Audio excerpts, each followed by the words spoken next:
Oh, shit.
Be quiet, Lincoln.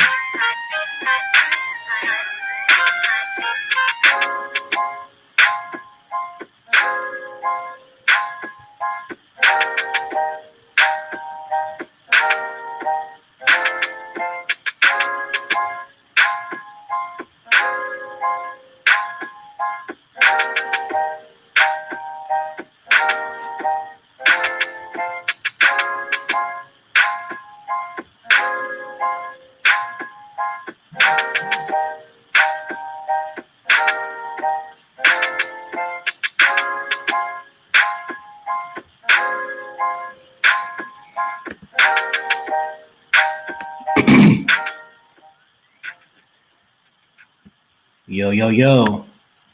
Welcome to the IFE and IP show. Let me get this intro ready real quick and then we'll start the show. Put a fire sign in the chat if you're ready for some fire game. Put a fire sign in the chat. I need to know as y'all ready. Put a fire sign in the chat if y'all ready. Let me know. All right. Alright. I know one thing. Let's go.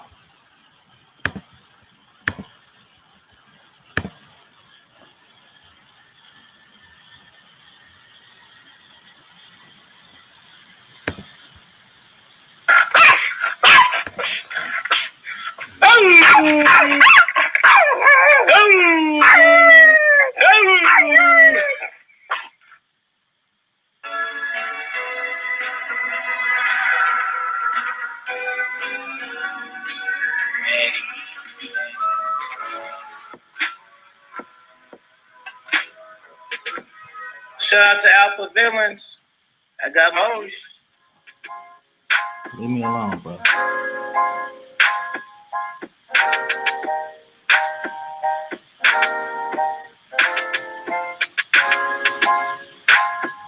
Would you take initiative to cut it off? So righteous. This is also true. And when it comes to the ladies, he's out of sight. Let me guess. You one of these brothers think you can get by on one get a smile, huh? What about the smile? I am smiling.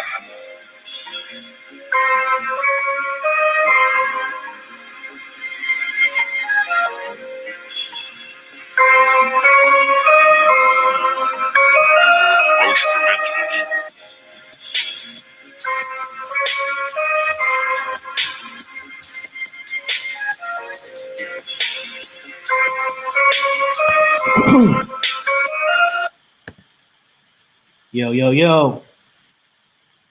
Hold on, let me plug this thing in real quick. Let me do a roll call too. Start from the top. What's going on? Can you hear me, brother? I can hear you good, bro. All right, so let me just go on down. Salute to Trav, salute to William, Melly Nell, Alpha Villains, Kasani, Tisha, RSB, Mahogany, Stephen B.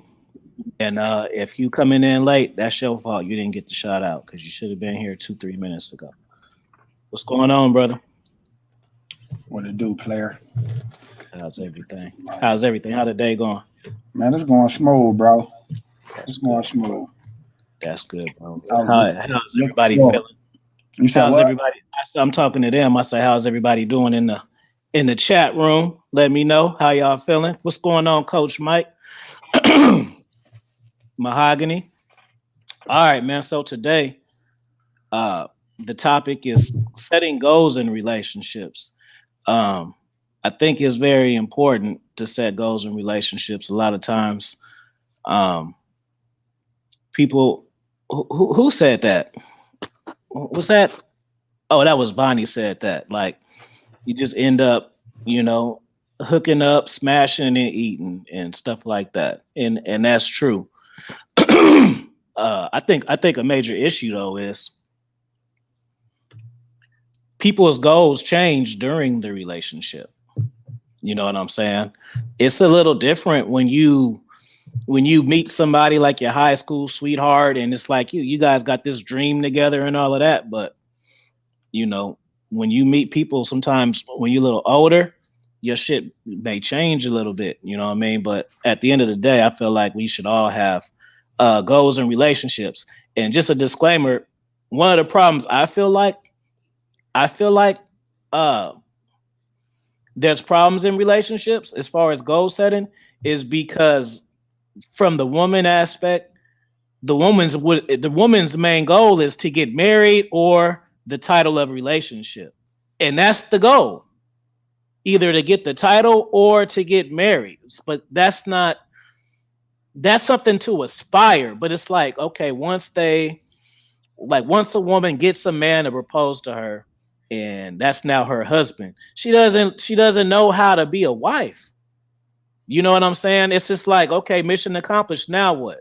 And I think that's a problem too. Like the goal setting for the woman shouldn't just be to get a ring. It should be something tangible, something to go for. And I feel like a lot of just me having relationships with women, talking to women, coaching women, it's just like, oh, I'm getting older, I want to get married, or oh, I'm ready to settle down. But that's as far as it goes with what they say. And I think that's the reason why it's a downfall. So go ahead, brother. What you think? I mean, you saying exactly what it is. I feel like a woman's goal is the marriage. When I say it like this, right? If I want to play in the NFL, my goal shouldn't be getting drafted. Right. And then my goal shouldn't be, once I'm drafted, to win a Super Bowl. My real goal should be going down in history as a legendary running back. Mm-hmm. You know what I'm saying? The end goal shouldn't be when I'm 20, 30, 40. The end game should be when I'm about to die. What did I leave behind? And when somebody looking for a marriage or a relationship or a family, the end goal ain't having your first child or having your first house together or getting married. Your end goal is old ass couple, you know what I'm saying? And whatever it is y'all choose to do at that age, you know, like I always say, I'm still in my mind envisioning my wife being a 67-year-old woman, handing me my plate, me smacking on her old butt, and she walk off while I'm, you know, watching what I'm watching or something. You know, my goal is a lot further than just the initial beginning, and that's what you brought up. Their ending is the beginning. You did Right. I think a major key too is, you know, like I always say, and how we spoke last week, just being on the same page, because people get in relationships for different reasons. Sometimes people get in relationships via ultimatum. Sometimes people get in relationships via kids. Sometimes people get in relationships via options.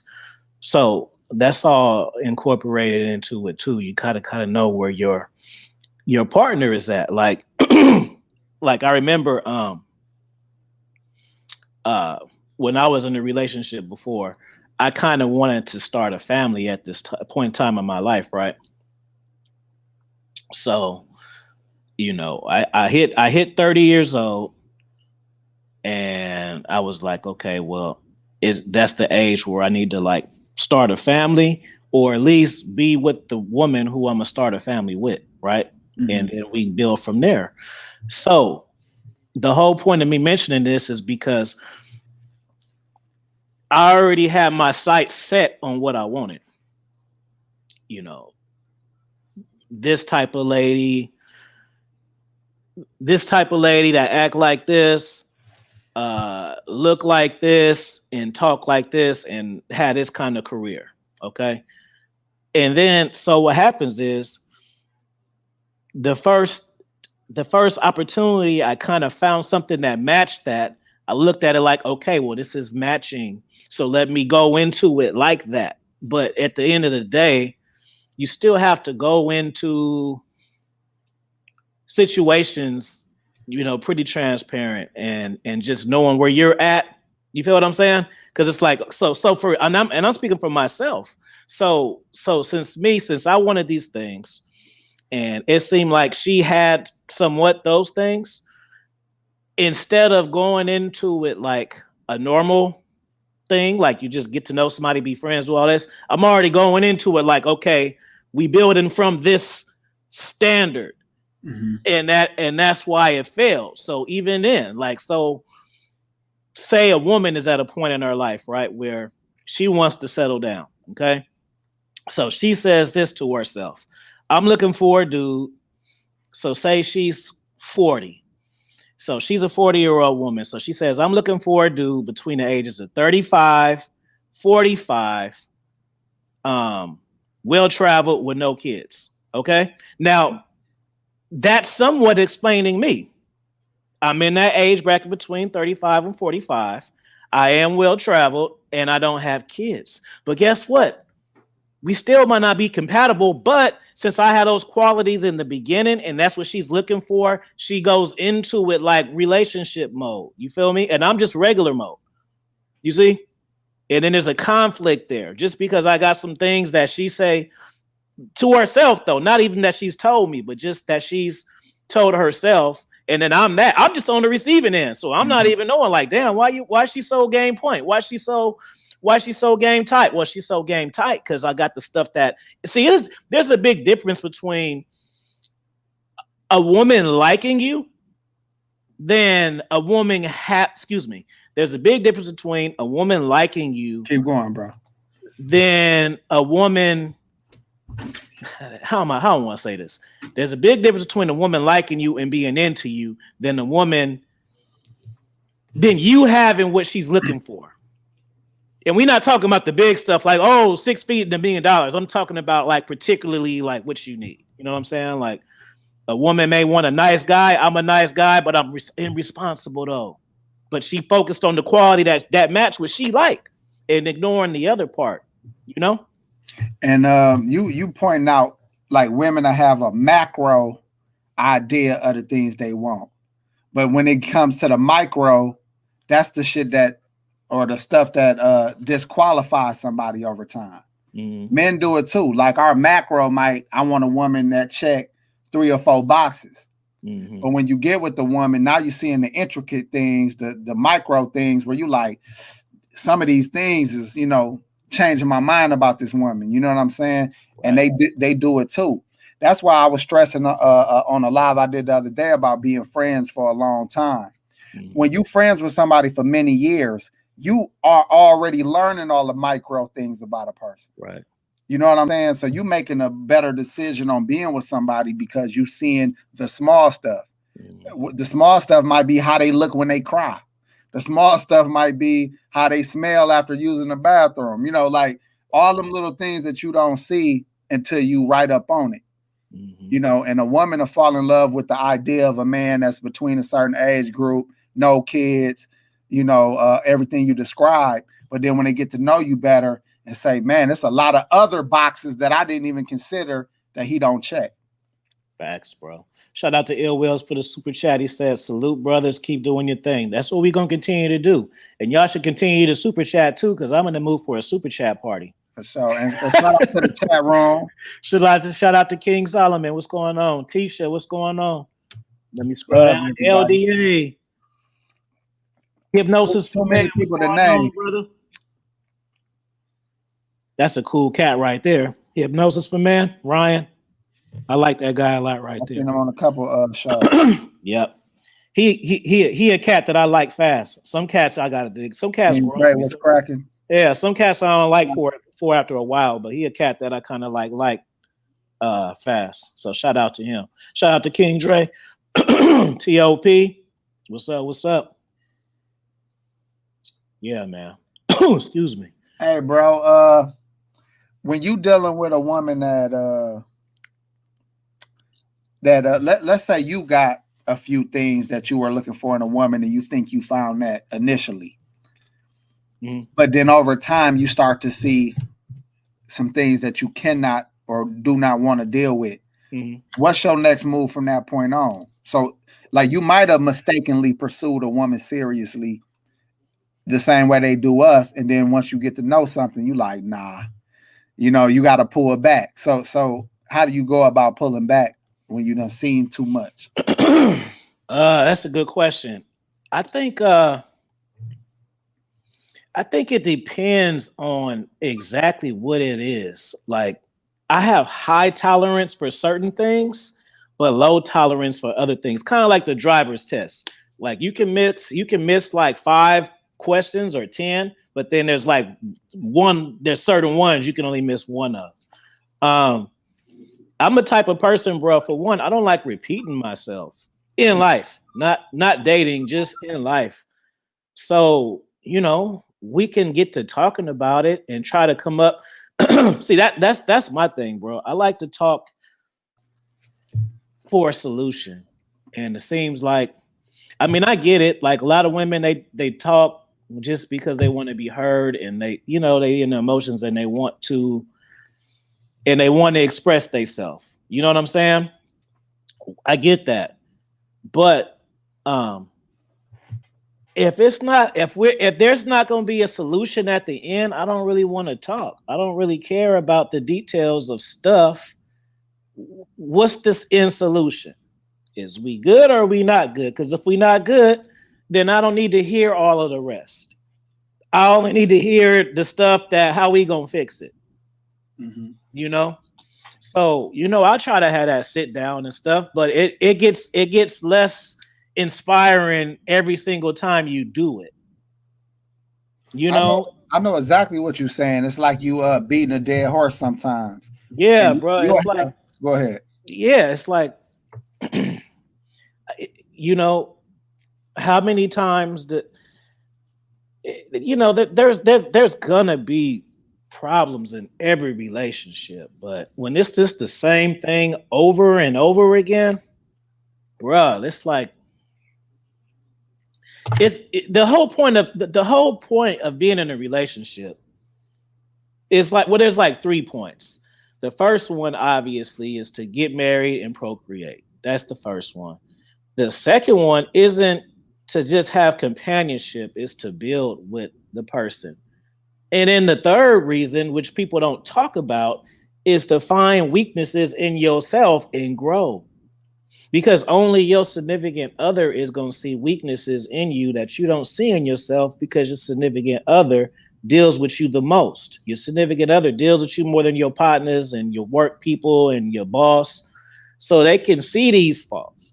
But even then, sometimes sometimes even women, they kind of will mess up because they'll see the faults, but they don't know how to go about making you see it without being antagonistic. Like if you okay, this is a major one that's happened a lot of times. So women don't like dudes that smoke. I smoke. But if you don't like that I smoke, don't tell me how bad it smells. Don't hide my packs. That's just gonna make me want to still do it. So it's not always so. It's like it's about the approach. So a woman could be like, "Babe, I really care about you. That's gonna take your life down. I need you in my life." Something to that effect, but not that stink. All this, and like okay, well that's why it's a habit because habits are hard to break. So you're not helping me by doing that. You know what I'm saying? It's not, or just being anti. Oh, another time, that's not effective communication, and she'll feel like, well, I put it out there. You can't shame people into doing what you want them to do by letting them know that you don't like it or it's bad. You come up with a solution either together or for me, and either I work on the solution or we work on the solution. That's effective communication. And if more people had that, we would have wins in relationships. But dudes don't know how to communicate. Like me, like I say, I don't like repeating myself. So it's like if it's like the fourth time, I'm not hella inspired to give you this speech because you're supposed to know it already. Like sheesh, like or am I talking to myself or not? Because if I'm talking to myself, then I might as well be by myself and talk to myself. You did what I'm saying? But look, you bringing up the same shit stuff that men go through, trying to tell a woman that they done gained some weight and trying to encourage them to go to the gym or something. They don't want to keep hearing that. But you looking at it like you don't seem to be concerned.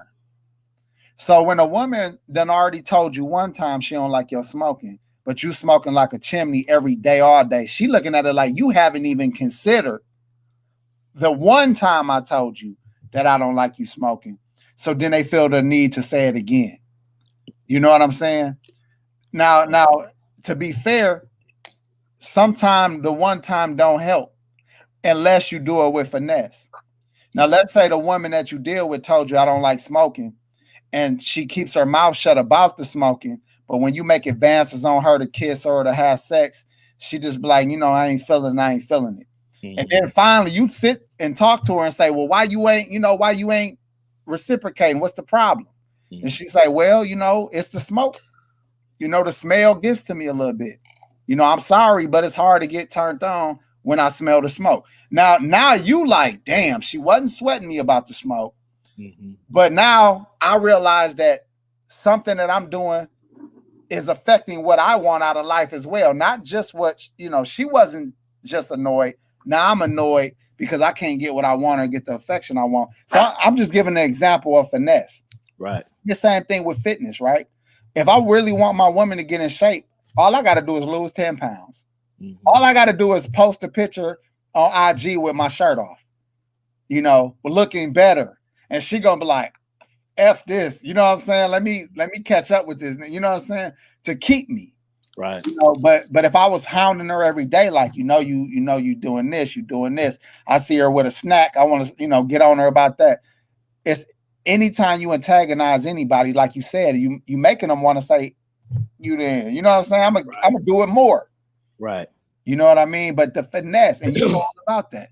Right. Yeah. That I got a whole book, dude. I feel like I shouldn't have no problems with chicks because if they read Hey, my I book, told you my favorite book is Finesse Game. You claim it's for women, but well, it is the best ones yet, in my opinion. Though I mean, they like, all. yeah, I don't even know how it's even possible.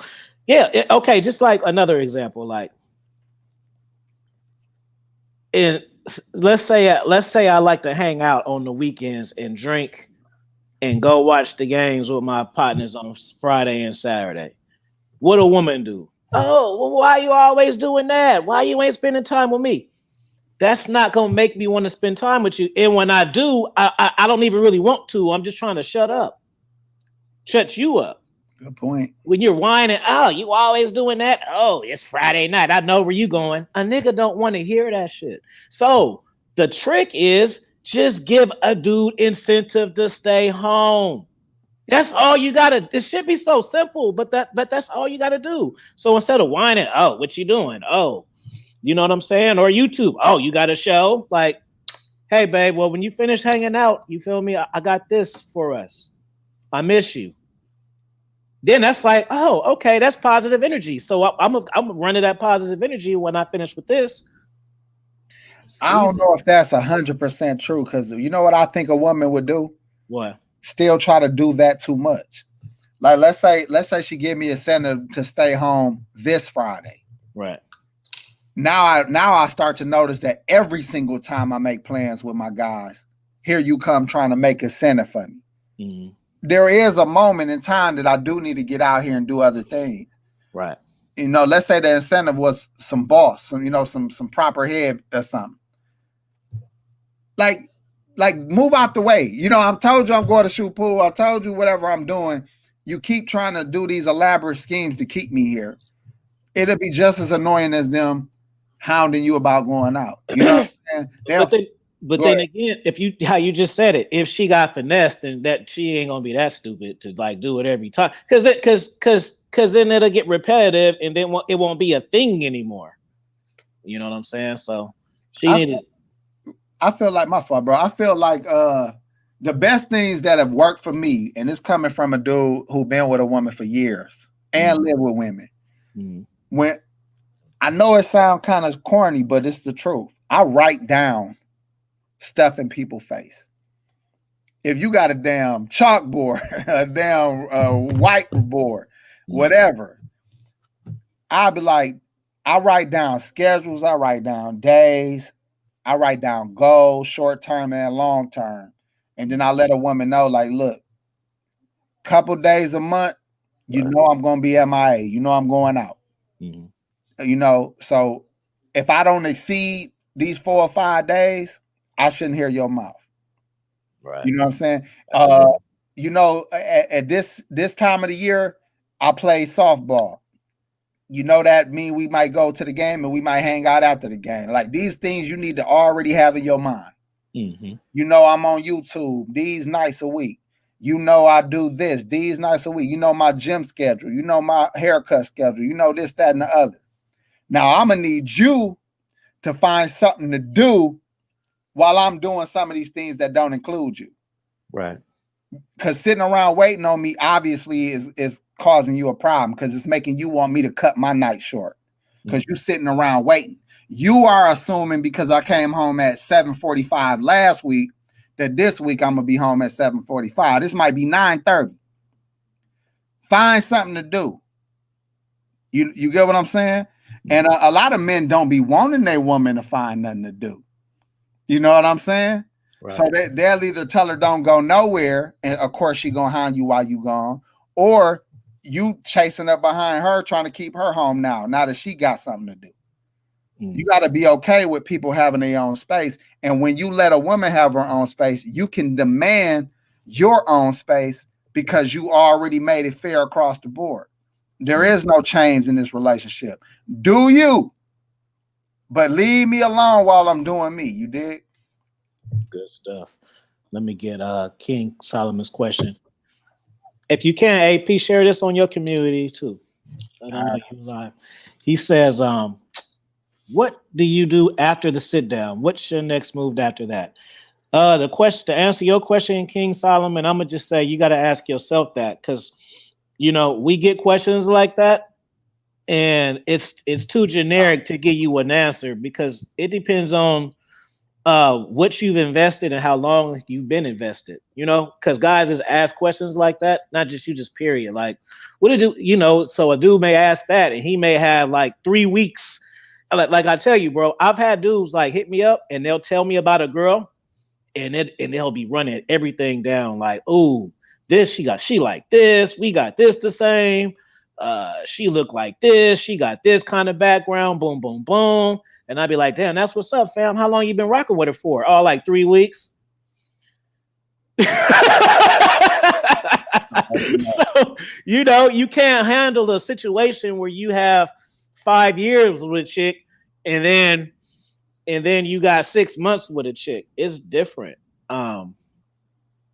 But again, when it early on, you set the tone. You know what I'm saying? And because men are just as excited to be around a woman early on, y'all spending all too much time together. Mm-hmm. So when you try to draw back a little just to be normal, now she like, what's up? You know what I'm saying? We were spending every damn day together. Mm-hmm. I was getting to know you. I was enjoying that. It ain't, I know you now, bitch. I need, man, I'm cussing. I need to go somewhere. You know what I'm saying? So set the tone early. That's why you can't be so quick to give a woman all your time early on. Coming in the door, see her once a week and be okay with that. Right. Anticipate seeing each other. Just because you free, I don't care if you free and bored for 3 days in a row. You should only see her 1 or 2 of those days, not 3. You get what I'm saying? Learn to do other things. And again, sometimes a woman or a man need to be told, you need a hobby, homie. You know what I'm saying? You need a hobby. Matter of fact, I signed you up for the new bowling league. You know what I'm saying? Put your chick on a bowling league and get her a shirt and a bowling ball and tell her to find something to do. What my man King Solomon said, he said, if we both work all week and weekends, if we both work all week and our weekends are the only time to spend together, not just coexist, when do I water this relationship if I'm out every weekend? That depends on how y'all rock. So let me use myself an example for King.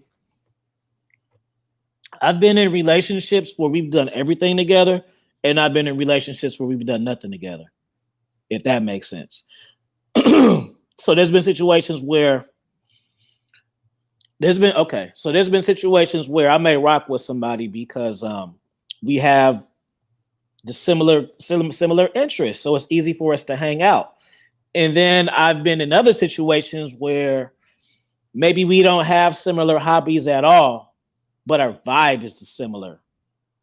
So she like sewing clothes, and I like shooting darts, and she like salsa dancing, and I like it. So we don't have any of the same hobbies, but our vibes at the end of the day, we just on some chill. We like to chill and listen to jazz though. And so we vibe on that, so it depends on how y'all vibe and how y'all spend time, because sometimes people, like my cousin, he married, and him and his wife, they like spend time together without spending time together. Like they in there, but they both doing their own thing, but they still in the same, you feel me?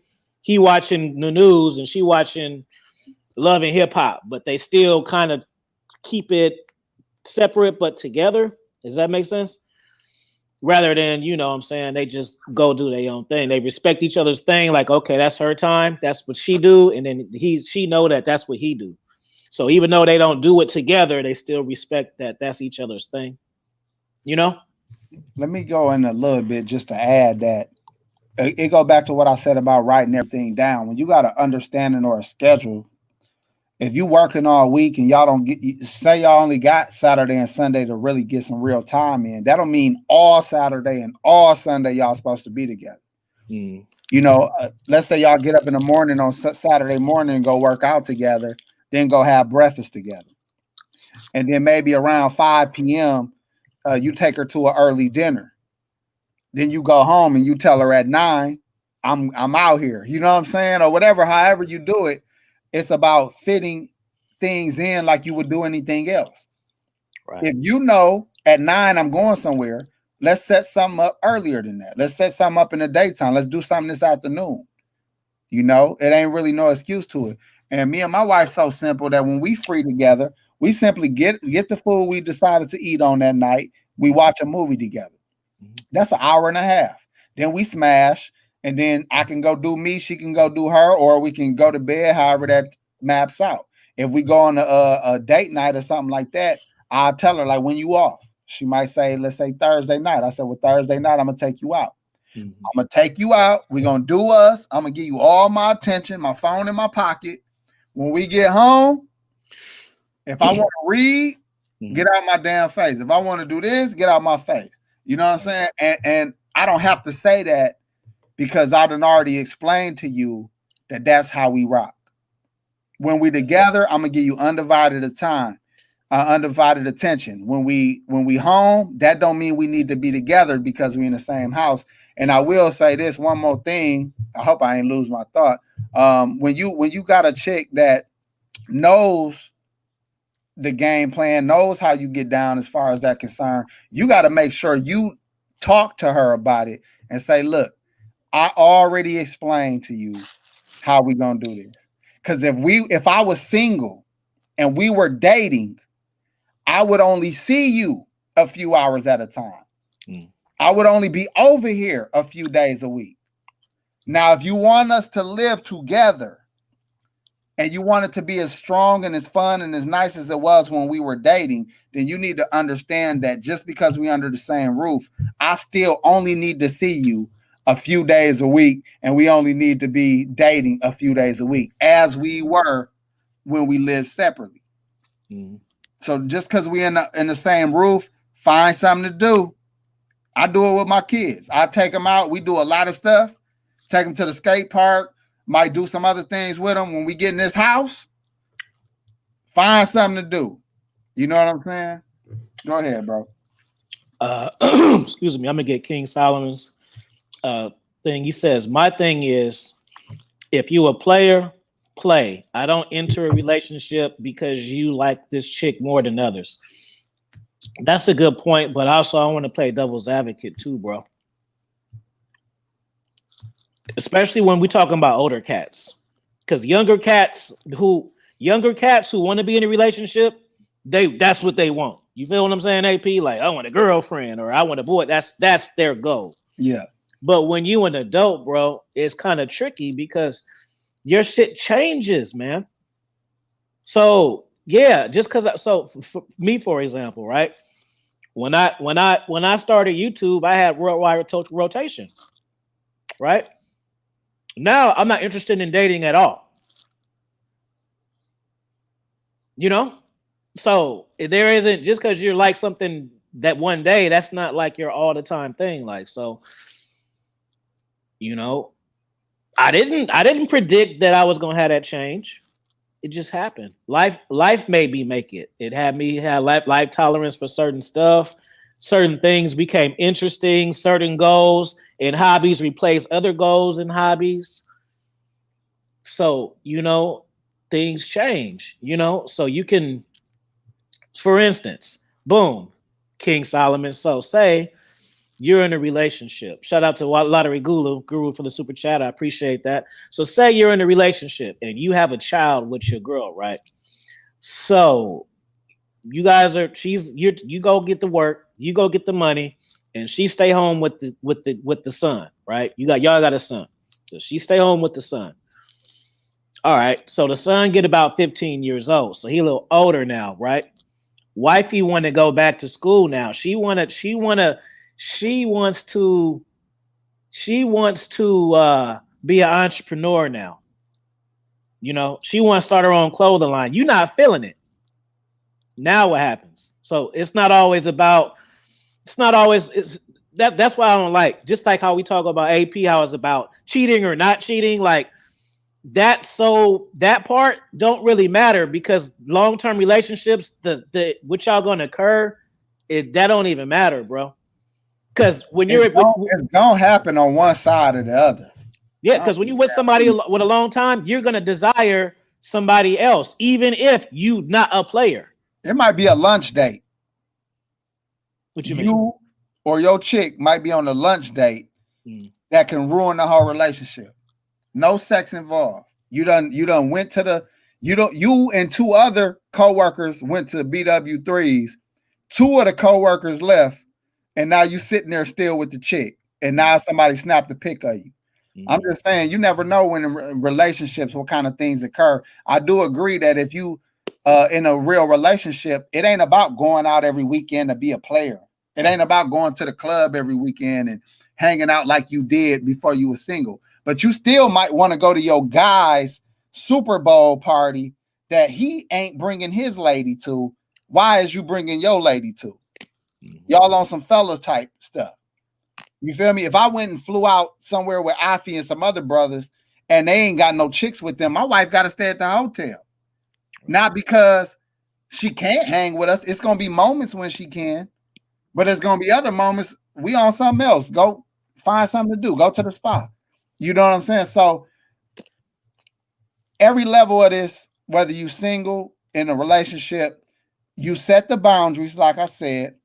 Everybody understands what those boundaries are. And every once in a while, you get people trying to step outside of those. And that's when you will them back in saying, we talked about this. Yeah. You know about this. Why is this a conversation now? You know, when my chicks say, damn, y'all game just got over. Bitch, we went in the extra innings. Like, worry about it. Yeah, see, that type of shit right there pissed me off. Like, I don't like that vibe. Like, little questions like that. It'd be like, bro, and you might as well just have shut it up. Because you hear how I handled it? Say it again. Bitch, we went into extra innings. And that's the point. Because now they think of like, whoa, shit. Because guess what? I'm nice all the time. Right.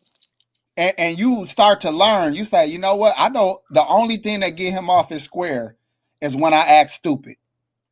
Because you know you acting stupid because you know everything. Right. We already went over everything. So am I changing or tripping? We already made the guidelines of this relationship. And when you brought up the situation about a woman going back to school or having different aspirations, this is how I would handle that. I got your back. But don't remember the parameters. We still got to do this. When I started YouTube and other ventures, I still made sure that I took care of everything I already took care of. So what I'm doing on the side has nothing to do with what I already promised that I would be doing initially. Now, if you telling me you want to go come up with some new game plan that will affect our original game plan that we both agreed on, now I have a problem with it because you going outside of what we already doing. Now, if you got new dreams and aspirations, do that on the side of what we already chose to do. You feel me, Afi? Let's say me and you go into business on a new restaurant. And while we're getting this thing established, now all of a sudden I want to open up a damn food truck that ain't got nothing to do with us. Now, look, you'll be like, hey, open a food truck.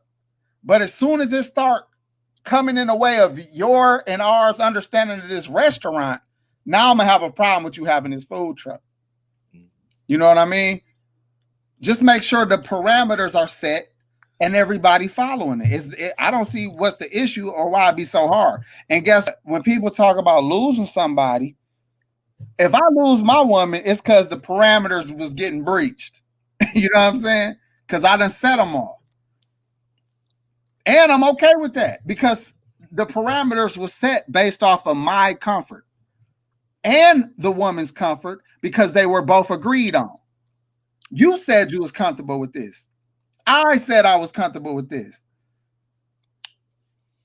And I'm only going to be comfortable with this. You know what I'm saying? I want to get King Solomon's comment again. I want to hear what you think about this. I'm going to say my piece on it.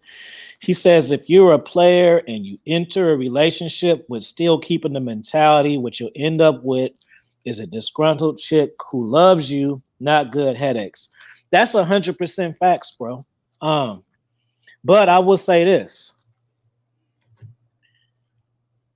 I'm a player, whether it's not about the women part. You know what I'm saying? Like, I just got like a pimp mindset, bro. It's not. It don't have nothing to do with like chicks necessarily. So like, I don't trust chicks. Right now, I have I been cheated on before? Yeah, I've been cheated on before.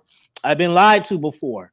But that's not my sole reason why I don't trust chicks. So it's not that just more solidified it. But I just seen red pill stuff when I was young. Like I don't trust women because I see that women don't trust themselves a lot of times because of their emotions make them do little. So I can't put trust in that. But it don't have nothing to do with, oh, I don't trust bras because they cheat and I didn't hit married chicks. I have done all of that too, but I just don't trust women because I just don't trust women. I've seen family shit that showed me that it's rolling the dice. So I don't trust chicks because they don't stand on what they say. Because their emotion, they change but it has nothing to do with, oh, because I was banging this chick and her dude was calling her and I see how they is. That adds to it. But the so I got a player mindset, whatever. Like it don't matter if I meet a chick and she's exactly the way I want her to be. Act, look, all of that. At the end of the day, she's a person. So I don't trust that. I can trust it, like I can deal with it, but I'll never be in a situation where I'm looking at something and somebody does something and I say, damn, I never thought they would do that. I don't put nothing past no one. You guys are in relationships. Man, how could she sleep with my friend?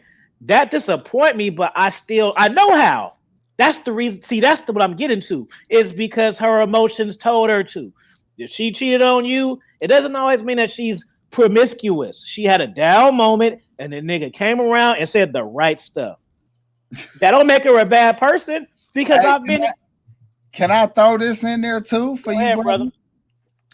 I'm about to have my break. I'm gonna put it on you. Go ahead. Sometimes women wanted your friend more than she wanted you. But because you was checking for her and your friend wasn't, you developed a relationship with her. And low key, she been feeling your guy the whole time. The whole time. Now, you shouldn't have a homeboy that's willing to smash your main chick, but it can happen too. Right. And again, like Afi said, when a human being is involved, if you expect anything more than flawed, you trip. Right. Even me, I can love you, but guess what? You called my mama a B, then you came over here and you put some holes in my tires. Then I found out that you didn't got me fired because you didn't told my job about a case that I didn't had. Okay, well, you see how fast love can change? Put a fire sign in the chat. Y'all see how it can change. But I said I love her. Yeah. But then look what happened now. You know what I'm saying? I'm supposed to still feel the same. Circumstances, man. Circumstances change things. And I'm intelligent enough to know that. So I can't be banking on what a woman say because I know it can change. But at the same time, like, my shit changes too. So I understand it. You know what I'm saying? And what about people changing over a period of time? Like when you get with a woman, let's say you was in shape because you was an athlete. And now y'all 6 years down the road and you literally put on 70, 80 pounds. Not only did you put on 70, 80 pounds, you smell funny because you sweat a lot now. Right. And not only that, your sex game ain't the same. Not only that, you working 5 years before that, she thought you was going to be that dude you was selling her that you was going to be, but now you just end up working a typical job. So now you're not the dude she thought you was going to be. You don't look the same. You don't feel the same. You don't smell the same. But she disloyal and bogus when she say, I can't take this no more. King Solomon on fire. King Solomon, you want to bring your ass up here? Because you coming with all the fire topics. You want to be on the show, it seemed like. He said his love is unconditional. My love is unconditional too. But just because I love you don't mean you got to be my girlfriend, though. Hey You know what man, I'm saying? I can love you and not deal with you. When I didn't talk to my brother for 20 years, I still loved him. King Solomon, I don't know you, brother. So with all due respect, I want to ask you something. If the woman that you love unconditionally does something devastating to you, what would you do to her? So answer when you get a chance, bro. Yeah. So what's up, Millie baby? How you doing? What's up, Millie? Yeah. So just because I can love you, but that don't mean like you gotta be. I know how to love people, and you ain't got to be in my life though. You know what I'm saying? Like I can still feel for you, or even if you get in a tight spot, I may step in, but I'm not going to inconvenience myself though. Oh, he said his love is conditional, bro. My bad, bro. And Oh. yeah, my bad. You threw me off, Avi, on that one. And as it should be, my G. As it should, because guess what? All of our love is conditional. Right. You think a parent can't lose love for their child? Mm-hmm. Even that can happen. Over time, people, man, when people are being less than useful, it starts to make people question, like, man, why is they even here? Not even, and I ain't talking about it in your relationship. I'm like, this mug is in the way of life. Mm-hmm. So imagine you got a woman or a man who brings you nothing, but you telling yourself you love this person. Right. You have a mental disorder. You have a what's all the term they using now? What? Like mental health issue. That's the term I'm looking for. Like that's a mental health issue to love somebody that don't got nothing for you. Mm-hmm. For what? I mean, at what level of love then? Because we can say, "Oh, I love everybody," because I'm just a peace loving guy. That's one thing. Mm-hmm. But can loving somebody with all your heart, or allowing somebody to do whatever and treat you any kind of way? To be honest, I think that wasn't what he was saying, but still, I stick to my statement. I think the only way that I can be in love like that though is if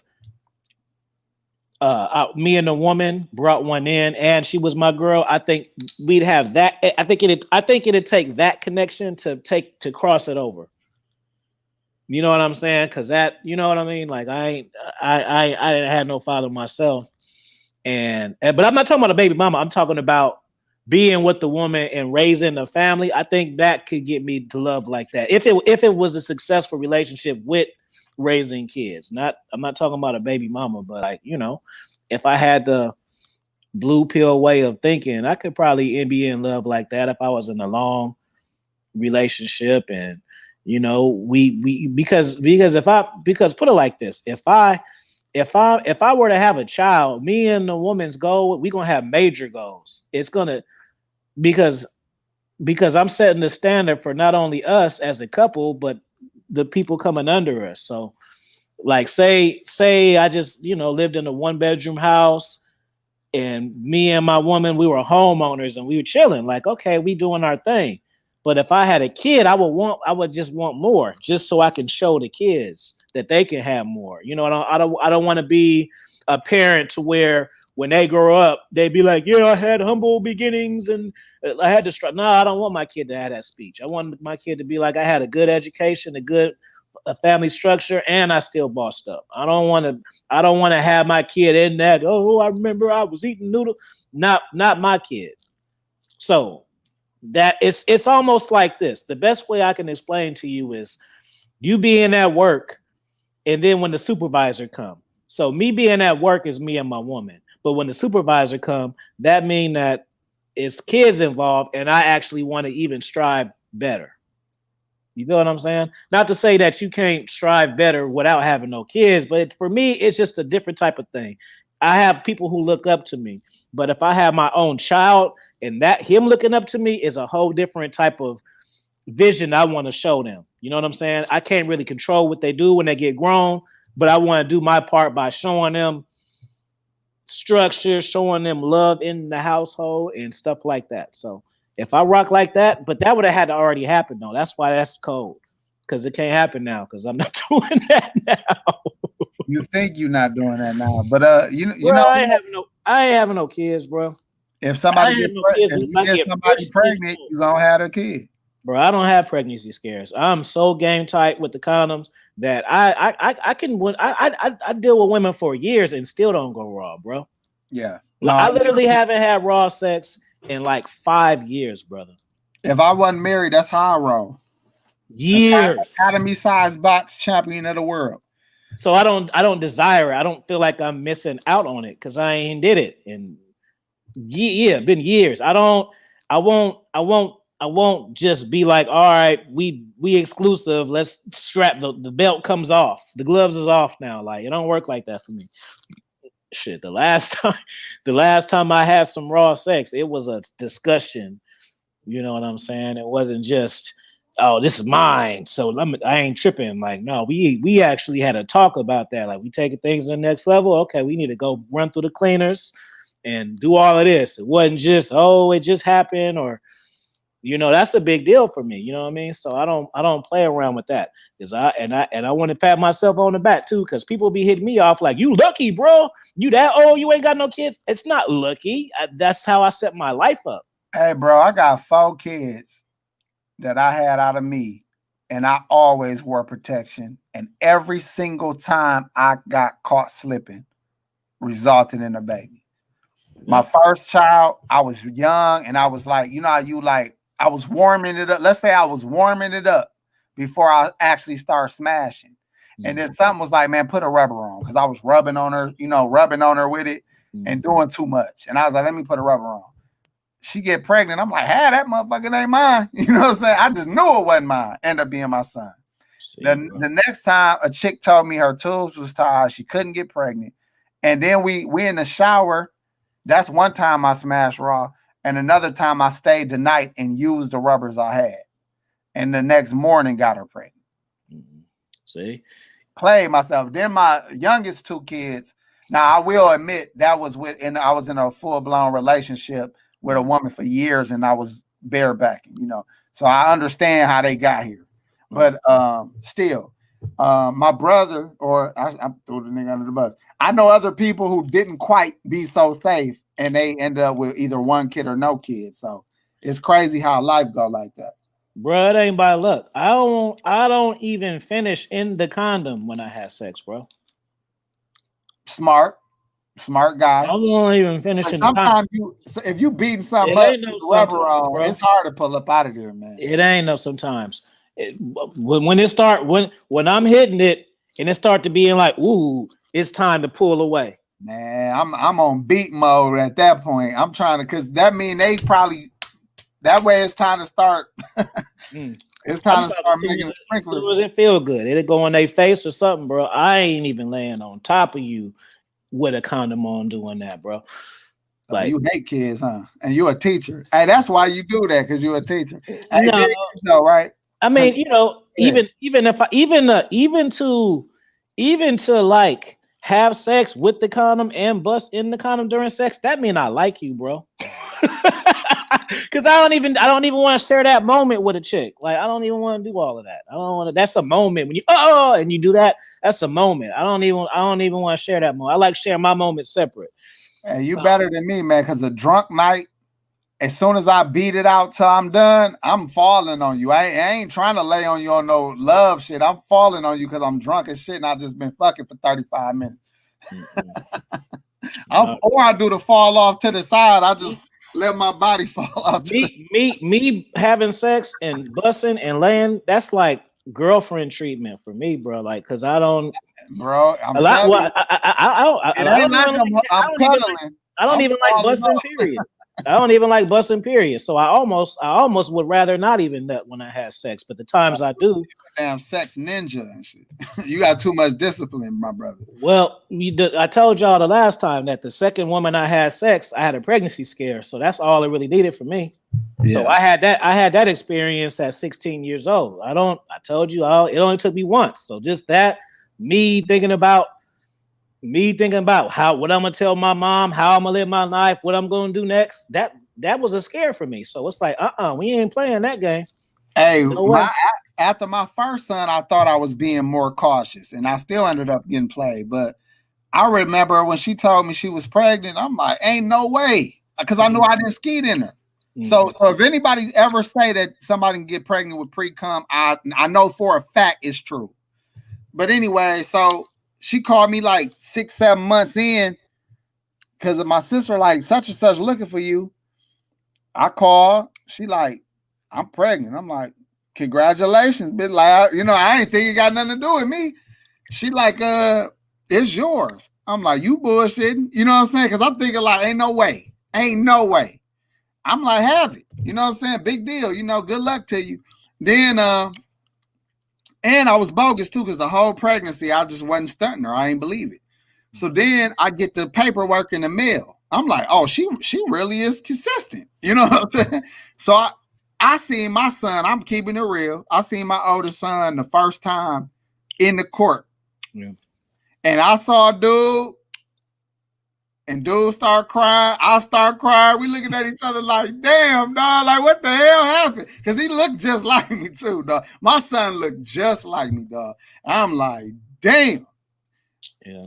But you know, I jumped right in at that moment, you know, because I knew he was mine. But I was like, man, how? I was mad at God. I'm like, dude, how you gonna let me? All the women I skeeted in for real up until that point. Now all of a sudden I got a baby off some pre-cum. Yeah. I was sick with it, dog. I ain't smashed 10 chicks raw my whole life, and I got a nice little body count. It ain't even been 10, bro. Yeah, my whole life. Like 5 years ago, that was one, and then the girl before that might have been like another 5 years. Then it might have been another 3. Like it ain't. I ain't raw 10, bro. Since I've been 20, it's been like that where I can count them on my hand. It's less than that actually since I've been 20. But before I was smashing since 13. My first time was raw. You feel me? So I mean, from 13 to 20, I had a lot of because but you know you having some weird sex. Dog, no lie, man. This is no cap. 1,000%. I smashed in the U.S. Cellular waiting room. Has anybody been in the U.S. Cellular? It's wide open to everybody. So, bro, look how it was. The lobby look. You go in the doors, and there was chairs along the side of the walls, and then a bunch of cubicles to sell the cell phones, and then like a display area. I'm sitting there with other customers out here. This in the evening time. Other customers is waiting in these waiting chairs. The chick I'm with sitting on my lap because there wasn't even no seats. So she got a skirt on, bro. She take her she take my coat and act like she cold and put it over her. So I got some joggers on. You know, she get me right, messing with me, sitting on my lap with my coat over her. She slid that mug in, bro. We looking at other customers in this store. It's wide open to everybody, but she just sitting on my lap. And she wasn't even moving a lot. She just kind of was like leaning back and forth a little bit, doing these little moves. And I'm thinking like, damn, I'm raw in her, man. It's cool and it's exciting in my mind. I'm like, this is kind of some cool, bro. I could end up having a kid just off that dumb stuff. I remember my first time. Shout out to RPC. I see you, brother. I remember the first time I hit it raw. I had to get talked into it, bro. I'm like he said, expert level discipline. Maybe I do because I had to be. So the situation was my girlfriend at this particular time. She was a virgin, so I took her virginity. So we were smashing, and then she told me that she had a rash or something. So she was telling me it was the condom. So she was like, if we wanted to continue, you know what I'm saying, we was gonna have to do it raw. Now it was herpes, man. so it took for me I had to trick my own mind, like, okay, I do want to have raw sex, so I might as well try it with something that ain't never had nothing else besides. And she was this ain't like me 20 years old mess, because we young, so she was a virgin for real. Like I know. You know what I'm saying? So I'm like, well, if I'm gonna try it with anybody, it's gonna be this one who ain't had nobody's but me. And then I did it, and I was like, damn, this feel like lava. Wow, this is something else. This is right. Then again, so then with her, she got pregnant like 3 times. And then the third time, she wasn't trying to get that abortion. I had to beg her to get that one. I had to beg her. I had to tear for her and everything. I had to really put it on. You know what I'm saying? And she ended up getting it. And I was like, never again. Never again, bro. Man, I was in the bushes with the mag one day waiting to end the pregnancy the hard way because I wasn't getting no operation. You wasn't trying to do that, bro. I thought about it. You know, I was in the bushes with the mag, like it's gonna be over for this one. I'm telling you about the time where she was convinced by me to get the abortion. That wasn't the only time. Like, it was a process. Like, I wasn't sure if that baby was coming or not. You know what I'm saying? Ain't like I just cried and asked her. She said, okay. Like, no, it was a process. That was just the defining moment. But it was a process where we didn't know what was going to happen.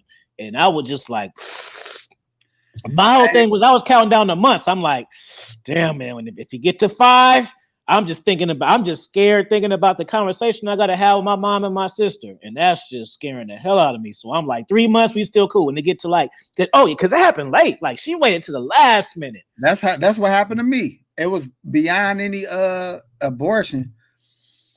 She went to the last minute. Yeah, that's when you gotta take her to Great America and make her ride all the rides. Y'all don't see my emotion. I'm reliving it almost right now. You got to take her on a giant drop. Take her to Six Flags and make her ride everything. She'll lose that mud. Take her swimming and tell her you want to see her do a 1.5 off the high dive. And then she had mean ass parents too. So I was even thinking about that. Like, damn, that's gonna be my maybe. That's gonna be the grandma. That's gonna be oh man, hell no, nah, bro. What I'm gonna do? Hey, I lucked up though. I will say this, man. Shout out to my baby mamas if y'all watching. As far as co-parent is concerned, as far as family, the women I end up having kids with, I got 3 baby mamas, bro.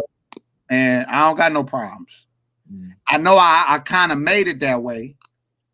I know me being the type of father I am helped make it that way. But I still ain't got no real complaints or I ain't got nothing real bad to say about these women other than this ain't the way to have a family. Right. You know, we should not have added children to these messed up situations that these children came in. We making the best of it, but that's not the proper way to raise kids. Luckily for them that I'm not a hoe ass, the wrong kind of guy. You dig? I ain't built for it, bro. I ain't built for it. I was gonna get a foster kid one time. My mom talked me out of it. She was like, "Nigga, you get a foster kid, he probably got all type of issues. You gonna go to work, they're gonna burn the house down." Man, I just watched a movie yesterday with Ludacris in it, where he adopted some white kid, a white BMX bike. I didn't see it, but I seen the. Okay, I watched it. It was good. But it kind of go on what you saying. You gotta be a therapist to handle that. I'll say this too, because I'm a parent, man, and any other parents in here can vouch for this. Or maybe they can't. For the people that want a kid just because they want to say, you know what, I want to build a legacy or I want to have a family and I want to do this, bro, you cannot guarantee that the offspring that you bring into this world is going to be about shit. They might be useless as hell. It don't matter what you do, how you raise them, what type of opportunities you give them. It's some people that they have nothing to offer. You feel me? And I'm not even talking about none of mine, but they're not old enough for me to know. But I do know I have friends and people I grew up with, and I tell you, they had nothing to offer this world. You feel me? And they had a couple of them had some okay parents. And my point is, I seen some people who really wasted space in this world. Yeah. So you don't know what you're asking for. Just let God give you these kids. Let circumstances, let these kids come the way they're supposed to come. But looking for them, I wouldn't look for them. Mm-hmm. Yeah, bro. I definitely I know myself, man. I just I can't do it. I got my nephew, man. I can watch him grow. Even then, like, you know, he's growing up so fast. It's like I used to be a heavy influence into him, and then now he just kind of like his own little kid. He got his own little stuff now. Like, you know, I don't know where he picked it up from, but that's just how it happens. See, people always think because they have knowledge and stuff like that that they gonna be good parents. That's not true, because I do stuff that my mama taught me better than, and I can't blame her for why I did. Just when I'm living life and I met certain people and I've seen certain stuff, I just start doing certain stuff. That ain't to say that my mom didn't teach me better. It's just, hey, this is my life. I want to do this right now. You know what I mean? So people will always be thinking, oh, I'm gonna have my kid doing this. He gonna do that. You don't know. What if your child is good in school, good attitude, very polite to you, and he a serial killer or a rapist? I'm just saying, like, I wouldn't ask for no damn kids, man. If they come, then do your best with them, but don't be looking for them. You ain't gonna like them like you think. You ain't gonna like them like you think. And this coming again, I got some pretty cool kids. Like, we don't be beefing about nothing. But I ain't somebody you don't want to listen to either. So when I say something, they gonna listen. But that don't mean when they get a little older and don't have to listen, that they not gonna go crazy. You know, you don't know. Mm-hmm. Yeah, it's in God's hands. I don't know. It's just the way I want to live now. I just don't see it, bro. I mean, anything can happen, obviously, but it's a lot of work. You know, and I know that I don't live in a fantasy. It's a lot of work, time, money. Then I got the woman. Then, you know, I'm a certain type of dad. She a certain type of parent. Just no thanks. Hey, let me say I just want to think about myself, and that's it. I'm gonna say this too, because this is important that people don't never think about either, man. My biggest stress, my biggest worry and concern is having children that you love. It's a weakness to a man, because everything you do now, if you're a good parent and you love them that much, you're gonna consider them in your thoughts and your actions. So some of the fear that I got black kids. You know, y'all see me, I look mixed or something. I'm mixed, but my kids are more black looking than I am. You know, not my step kids, but my actual kids. So while all this police brutality and things like that go on, that's on my mind. Me knowing how the streets are, that's on my mind. Me knowing how women are, that's on my mind. Me knowing how these young men are, that's on my mind. I'm never at rest, because I can never be at peace of mind knowing that I got these young kids that I love so much that I can't protect. All I can do is hope I equip them with enough wisdom to make good moves. But even then, the fear of losing a child is in the back of your mind. You feel me? Like, and after you got a dog. I'm telling y'all, I just learned what real love is when I got a fucking dog and I got kids. Damn. But this is what I'm gonna say. Your dog can't outlive you in most situations. It's a fear for dog owners or pet owners to lose their pet. Now do that with a child.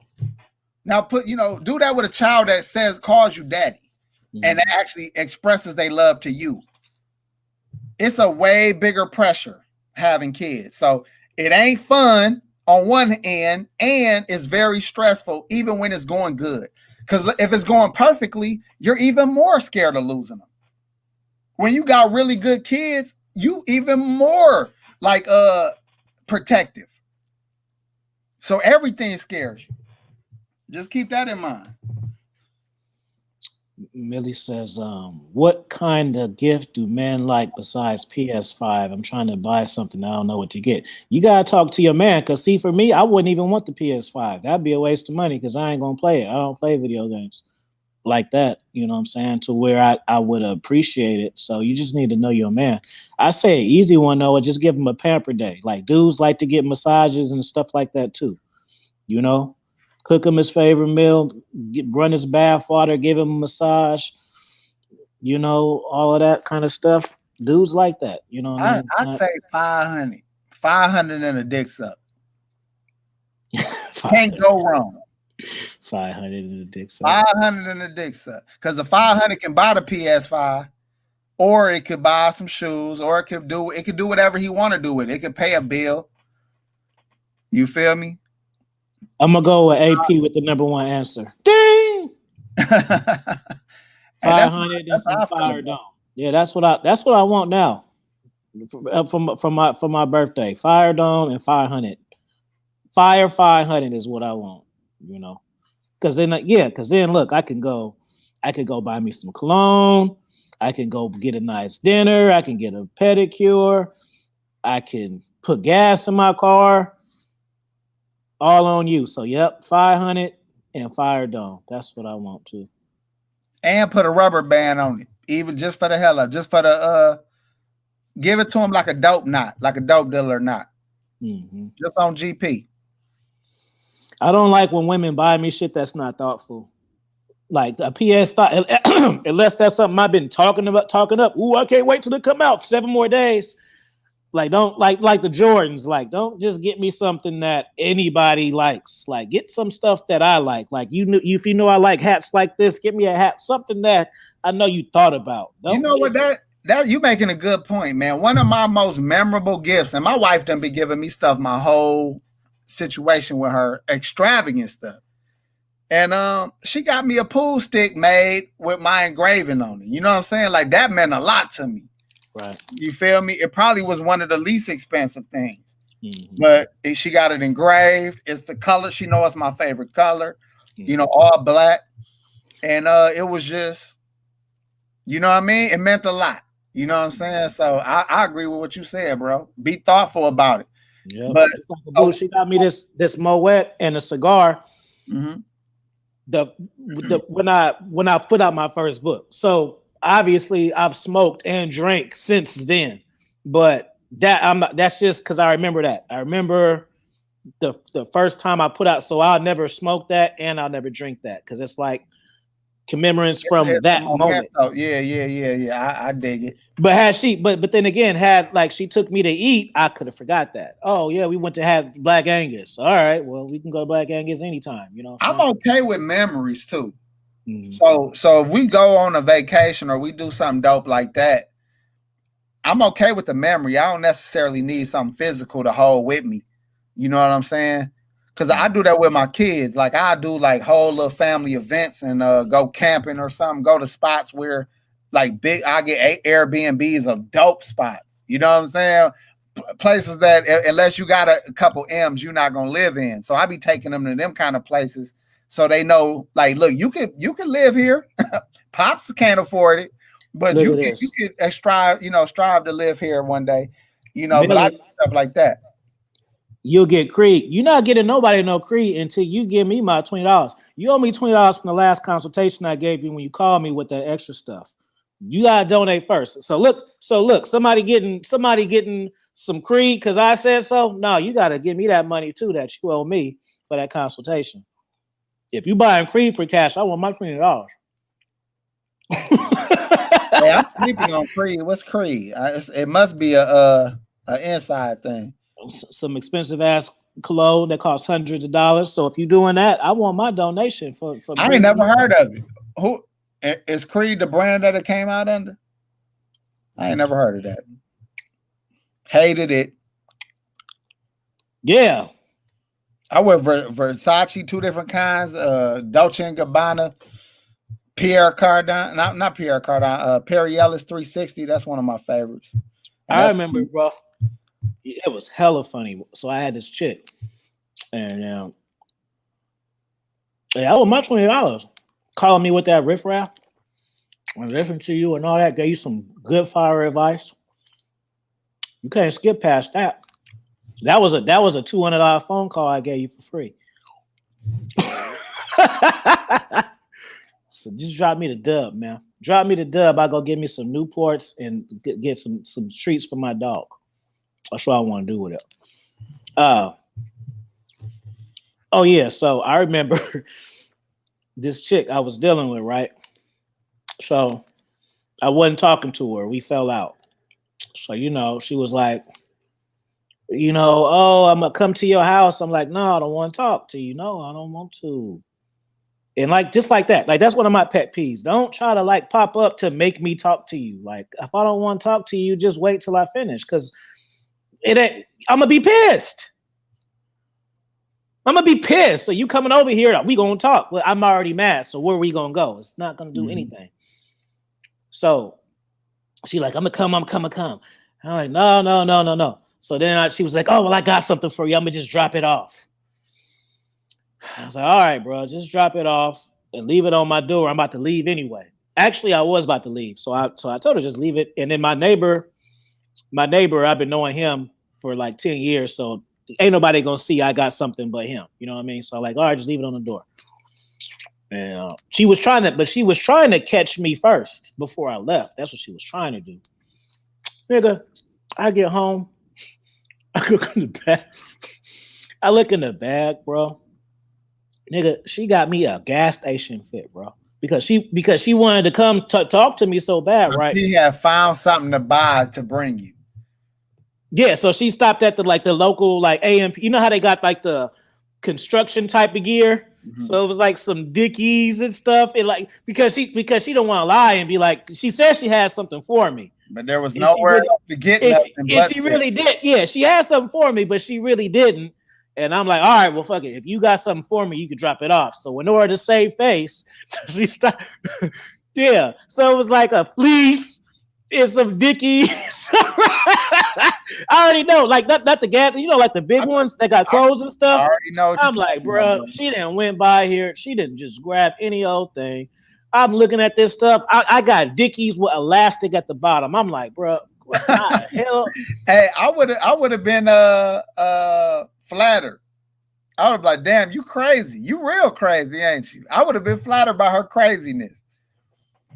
I don't get flattered by craziness. I don't like it, bro. I don't like conflict. I like to just be chill. If I got to repeat myself, it starts stressing me out, and I don't want to be bothered at all. Like, cause I don't like keep talking about the same stuff. Like, I can't control your emotions. I can only control mine. So what are we gonna do? Because this conversation, like me personally, if I'm having a conversation and it ain't going nowhere, I'm gonna check out after like 3 minutes. So it's like you might as well stop talking, because it's like if I don't hear solution, it's just solution. Is there a solution? No. But the solution is what? Okay, well, you ain't saying nothing. I don't want to hear it. Your feelings ain't making me feel no type of way. We gonna fix it or we not gonna fix it. You know, I don't. Your perspective and all that. I'm not the type of nigga where I'm like, yeah, I feel what you're saying. Yeah, I get it. Yep, that was a good point. I don't care about good points, and I don't care about none of that shit. We gonna fix it and move forward or not. I don't care about what kind of key points you can make to me. Women try to make key points. Well, actually, this and this, and I don't care though. What we gonna do moving forward is all I want to know. All that interpretation of this day. I remember you made me feel bad. So what? What we gonna do now? What we gonna do now? Man, one of my moves always been to tell a woman it's been good, but it's over. And they'll straighten up whatever need to get straightened up. If you really been a big presence in their life, and you let them know that their behavior is causing this breakup, and you ain't got to go deep into it. You got to be like, you know what? I'm done, man. What you mean? I'm good on this. Like, we did this. Obviously, is too. This ain't what I want. So this is what I'm gonna do. I'm gonna do this and peace out. They be like, they'll do damn near whatever you want if you had made your presence that necessary, because that shit ain't gonna work for anybody. Yeah, but sometimes you're not. Like I say, and I say this all the time. Putting women on ice. People say it now. That's just like, it's different. Like, I don't use that as a strategy. If I'm not talking to you, you did some shit that I don't like, and I don't want to be around you. It's not to like make you get the point. Like I don't. If that happens, cool. But what I'm saying is, it's like you don't want to be doing it to get a reaction. When you get to that point of putting like I'm generally pissed. It's not a strategy. Like, oh, I'm gonna put her on. But that's my point. I really be like, I'm cool. Yeah. Like, I'm gonna do it for 1 week. Like, it'd be over. Like, you damn near can go missing. Yeah. But whenever y'all come back around, whether it's a day or 10 days, they got a whole new attitude. They'll give you a good year of solid not getting on your nerves. You got at least a good year before you got to do it again. But then the key is a woman got to have accountability too. So women will mess it up because they won't talk, and then when y'all finally talk, they ain't got shit to say. It's like they didn't even get the whole point of not talking. So like, see me, it's like this, and then like I've done this a million times, but like say, and then women will get on me about this because they say I'm inconsiderate or something. So say like a woman says, okay, Afi, I'm gonna take you to dinner tonight. I'm gonna take you to dinner tomorrow night. Okay, boom. Reservations at 10, Friday night. What's tomorrow? When Thursday night, we got reservations at 10, right? Mm-hmm.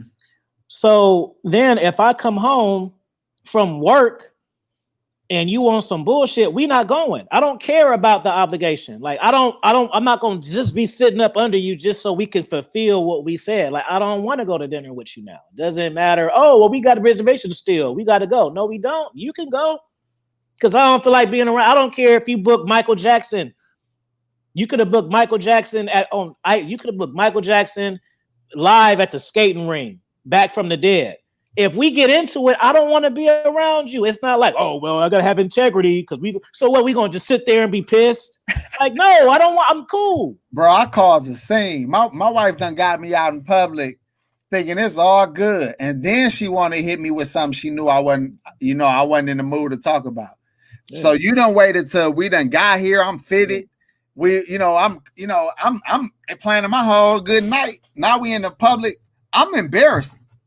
I ain't gonna be loud and crazy, but the people in the next booth, they're gonna be thinking they need to call the police. You know what I'm saying?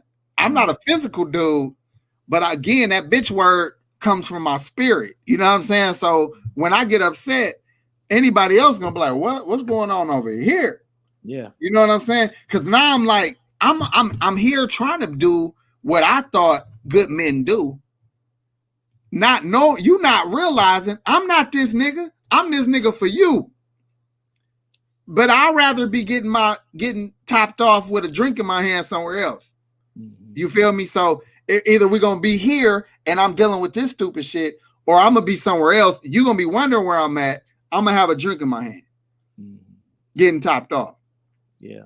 You feel me? And I don't know why I can't change that mentality because I don't require nothing from a woman that's in my life other than just be cool and follow our game plan that I talked about early on. We got a game plan. I'm keeping my end of it. What problem could you possibly have? Mm-hmm. So if you got a problem, it's your problem.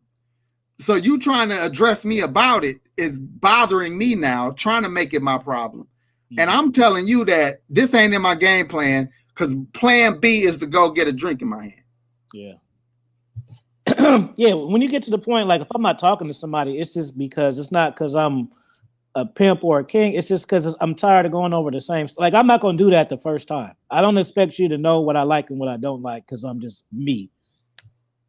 But if it goes like a second time, then it's like I feel like, well, I might as well have a kid. If I got to keep saying the same shit over and over, I might as well have a kid. Your kids will listen first time. Yeah, I don't want to. If you that type of dude, I don't like hearing, "Oh, I was mad." Like, I'll be mad too. So that ain't a good excuse for me because I'll be mad and I still know how to like say. I won't say stuff like, I don't like saying shit that I gotta apologize for later. So instead of like going upside your head or calling you all kind of names, I'd rather just not deal with you for a little bit. Because then what happens is if I go off like that, then even when we make up, she gonna be thinking, damn, he really think I'm ugly or whatever it is that I said. If I called her fat and I called her ugly, or I said she stinks, whatever it is I told her, once we make up, when we have our quiet moment, she's still gonna be thinking that. First of all, shout out to McCain. But listen, that's the truth, bro. I say shit that don't nobody get over, bro. And you, because it sound real. Because you poked me so many times that when I finally say something, you ain't gonna like it. Yeah. You know what I'm saying? And I'm not gonna care either, because I go back to them parameters I set. I'm doing everything that I said I was gonna do. What could you possibly be saying to me right now? What concern could you possibly have? I'm doing exactly everything I promised that I would be able to do. Right. So you're creating issues, asking me shit that'll make me lose it. That girl on Instagram, you know what about her? What about her, bitch? Like, yeah, you see, what are you talking about? It's a vibe. They like the woman look at it like it. Well, and then you can piggyback off of it. It's not always just okay. How I want to say it. It's see, from a woman's eyes, she's looking at it, bro, like you're being defensive because she's asking you about a woman and you don't want to talk about it. No, it's not the case. It's the way she asking me. She asking me like she already know the answer. That's what. So if you think that's somebody to me, what you asking me for then? Don't ask and be insinuating at the same time what it is. What you gonna ask me for? Like if you ask and it's just like, oh, who was that? Or I noticed this. Who was that? That's asking. Asking ain't. Oh, who is that over there? It makes it different. You know what I'm saying? It's like you're confronting somebody with a question mark at the end. You did what I'm saying? It's like even though you excuse me, you fishing. The question mark makes it. Oh well, I'm just asking, but you're not. But your energy ain't asking me. Your energy is telling me. Your line of questioning is already assuming something. Okay, now so you peel it out of me. You got what I'm saying now. So if a detective is like, I'm gonna put it on you for a second. Go ahead, bro. Yeah. So if the detective like, so you live around here. Yeah, I see that kind of shit. What do you want, man? I know, like, yeah or no. Like, what do you want? You know what? You know the answer. What do you want? So this is. I'm gonna act like. Get a lady some game, AP. Tell them how they should do it. I'm just gonna tell them what happens, and I'm gonna tell them if they got a good man that they like. This is a bad thing, ladies. So let's say, let's just for example, let's say my wife is like, do you think she's sexy? That lady right there, already a question out of pocket. So I'm gonna say, she all right, but she ain't my type. But that lady over there is sexy. Because most dudes would be like, no, she all right or whatever. Not only I'm finna make you think that you worried about this bitch. I'm finna make you worry about everybody else in this motherfucker too. Since you want to bug me about this bitch over here that you insecure about, I'm finna make you insecure about the other 3 ladies over there and tell you that they sexy. Right. Because if you gonna keep, anytime somebody asks me anything, I'm gonna give you a mouthful. Because I already know where this is going. You trying to ruin this moment, so let's blow this motherfucker all the way up. Then you feel me? So if my wife like, is she cute? I'm like, no, she all right. I smash, but that chick over there, she's sexy though. What? Why you ask me then? Why you even ask me then?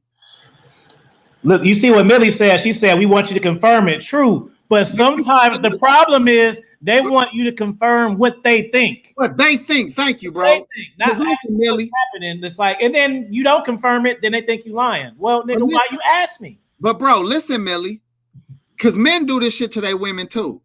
You think she's sexy. She got you shook. You insecure because that woman is attractive and you think she's more attractive than you. I ain't even feeling her. I'm feeling old girl over there. She my type. Right. Or I even like that fat girl over there. I even like that the little bummy looking chick right there because her ass. You know what I'm saying? If you knew my real mind, you wouldn't even ask me about that one girl. You would know that there's so many women that's attractive that you wasting your time asking me about one. You would know that there's so many other women that I would smash that you would never get insecure about one. So don't let your insecurities enter into my conversation with you. And men do it to their women too. They see a fly dude in the spot, and now they looking at their girl eyes. If she even glance over there for 2 seconds, he on her neck. Oh, I see you looking over there. She probably wasn't even looking at the nigga. You feel me? And even if she was, why ruin your moment with her because you insecure?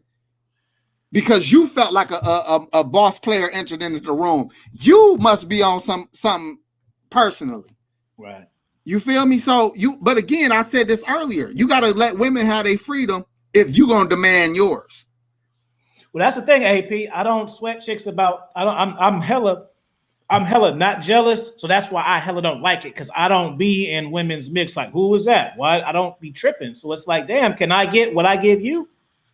Like, at least if I was, where you going? What time you coming? If I was doing that, then she did to me. It's like, well, at least I do it though. I don't do that. So it's like, damn, nigga, look, can you give me what I give you? Because I don't sweat and grill you, so don't be doing that to me. You know what I'm saying? But I don't. That ain't my style. Again, man, you see, I got turned up because that is the most irritating thing for anybody to go through. So if y'all doing that to your women, please stop. Don't be no questioning ass person. Don't nobody want to be interrogated or questioned. Right. If you with somebody, just enjoy your moments. If you peeping something, don't ask them. They're not gonna tell you the truth anyway. Right. So don't even ask. Just observe what you can observe. Mm-hmm. Take mental notes. If it makes you, think you need to move around on a chick or you whatever, I'd rather you watch the person discreetly for months and get all the information you need before you put it on the table. And if you're going to put information on the table, it need to be your goodbye speech. But if it ain't, shut the fuck up. Right. You may be giving your man ideas he ain't even thinking about. Well, shit, you keep talking about these bras. Let me start looking at them. I really wasn't thinking about it, but shit, let me, since you want to bring it to my attention, shit, let me see who got ass up in here. Shit, since you want to talk about it, let me see then. But like I said, bro, my personal interest in women, it's such a large spectrum. You're going to get dizzy trying to find out all the women that I would smash. Mm-hmm. You know what I'm saying? Don't even get that. Don't even let that be a part of your thought process. I'll smash your mama. I'll smash your auntie. I'll smash, I'll just start, such down the street, your coworker, whatever her name is. Like, you know what I'm saying? If you really want to ask me questions, you will never ask me again once I get done with this goddamn list. Right. And even in my case, bro, like, I gotta know a chick to want to smash her anyway. So you, like I say, you giving me the idea, because I don't want to smash chicks by sight.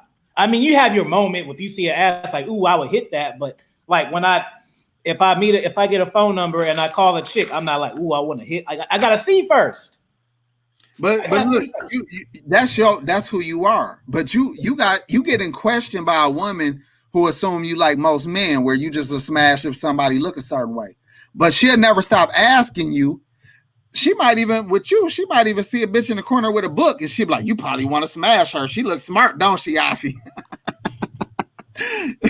Right. See, she looks interesting, don't she, Afi? Like, get the fuck out of here. You guys start confronting me when I go to the library and you see me in the library talking for too long, then be like, who was that? Because it might be something going on. If we in the library talking a little long, we might be getting into each other's mind or some shit. But I don't be caring about these raggedy asses twerking and all of that. I see. It's like, it's the same way women. What up, Usher? What up, Hazel Eyes?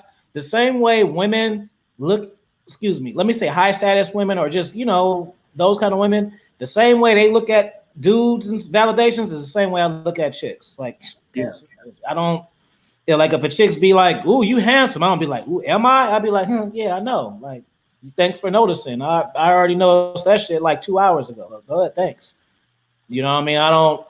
A random women's validation don't move me because I'm already self love to the highest extent that I don't. I mean, yeah, like I say, just how girls be like, "Oh, thanks." That's how I be like, "Okay, thanks." And what else?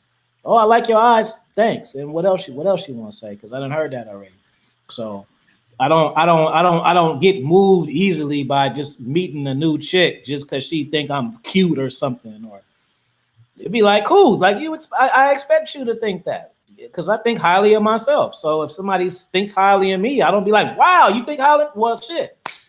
Welcome to my life because this is how I already feel. You late to the party. Hey, Millie said it all. That sums it up. That women are just jealous nature, naturally jealous. Men, it's some men like that too, but mostly all women are naturally jealous. You know what I'm saying? But I don't think that you need to display how you feeling. Right. Because even as a man, you might have a jealous moment or envious moment. You're not a hater until you act on it. You know what I'm saying? Keep that shit to yourself. Mm-hmm. It ain't like there ain't been other men I was envious of in my life, but it wasn't those particular men that I was envious of. It might have been the attention they was getting or something that they had, but I didn't look at them like, man, why this nigga got it? No, and I didn't act on it. It was just a thought, and I knew to never act on it, never wish bad on this person or try to even do something negative to this person because they doing something. Mm-hmm. I just try to figure out my way to where they at. You know what I'm saying? I hope I get there where dude at because I'm envious of dude right now. You know what I'm saying?